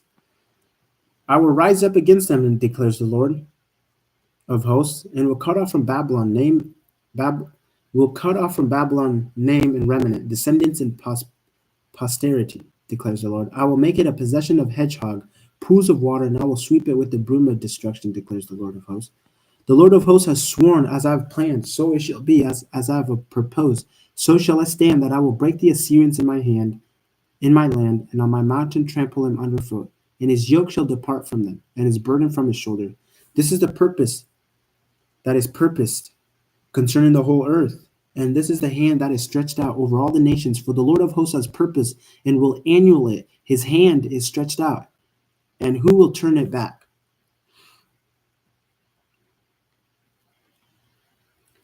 In the year that King Ahaz died, came this oracle. Rejoice not, O Philistia, all of you that the rod that struck you is rejoice not, O Philistia, all of you, that the rock that struck you is broken.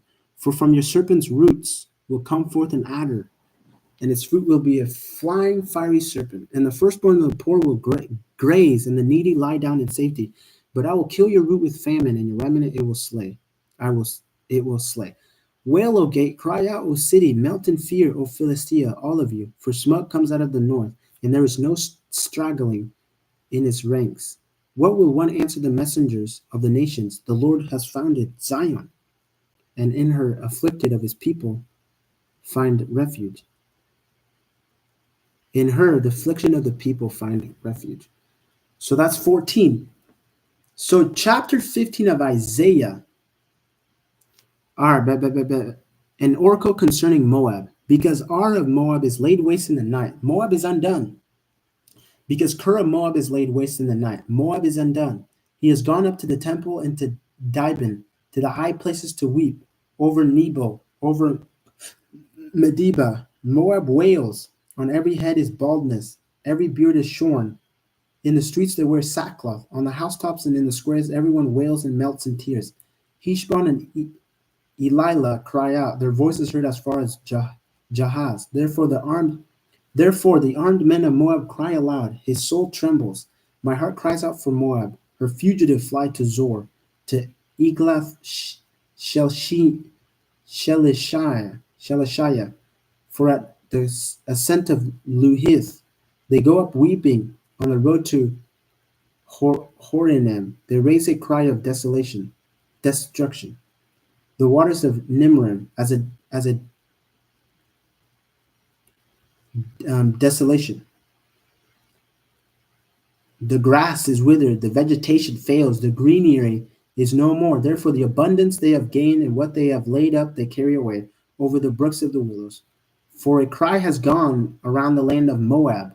Her wailing reaches to Eglim. Her wailing reaches to Elim. For the waters of Dibon are full of blood. For I will bring upon Dibon even more, a lion for those of Moab who escape, for the remnant of the land.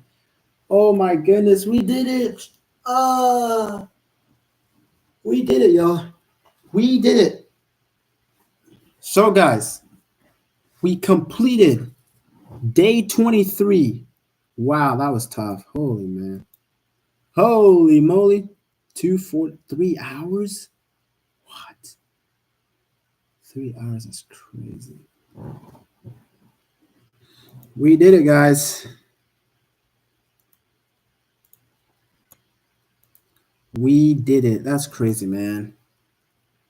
That is absolutely crazy, guys. I was getting so tired there. Okay, guys. So here is what the reading looks like. So June 10th is complete, guys. June 10th is complete. So as I told y'all, we finished Proverbs, read Ecclesiastes, read Songs of Solomon, and then we read 1 to 15. We read 15 chapters of Isaiah. We read 15 chapters of Isaiah. Wow. Man, that might have been one of the toughest reads in a while. The toughest read since the 5th, since last week. No, since, yeah, since last week, the 3rd, since last Tuesday. That might have been the toughest read since last week, like a week from today. Oh, guys, I'm so tired. I'm tired, and there's so much Isaiah. But man, we completed the reading. I'm super happy. I was able to stay up awake. I was able to stay awake and finish the read for today, man. But I appreciate you guys for tuning in. If you guys already haven't subscribed or commented or liked, please do that. You guys are free to do whatever. Free to hit me up. Um, send me a text. Send me a message.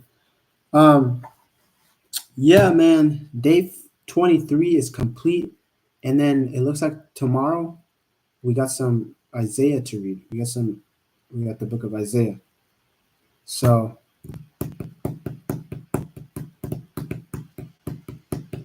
man, we're getting there.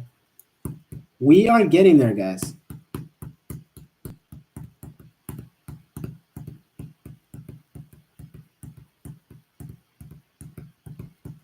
We are getting there.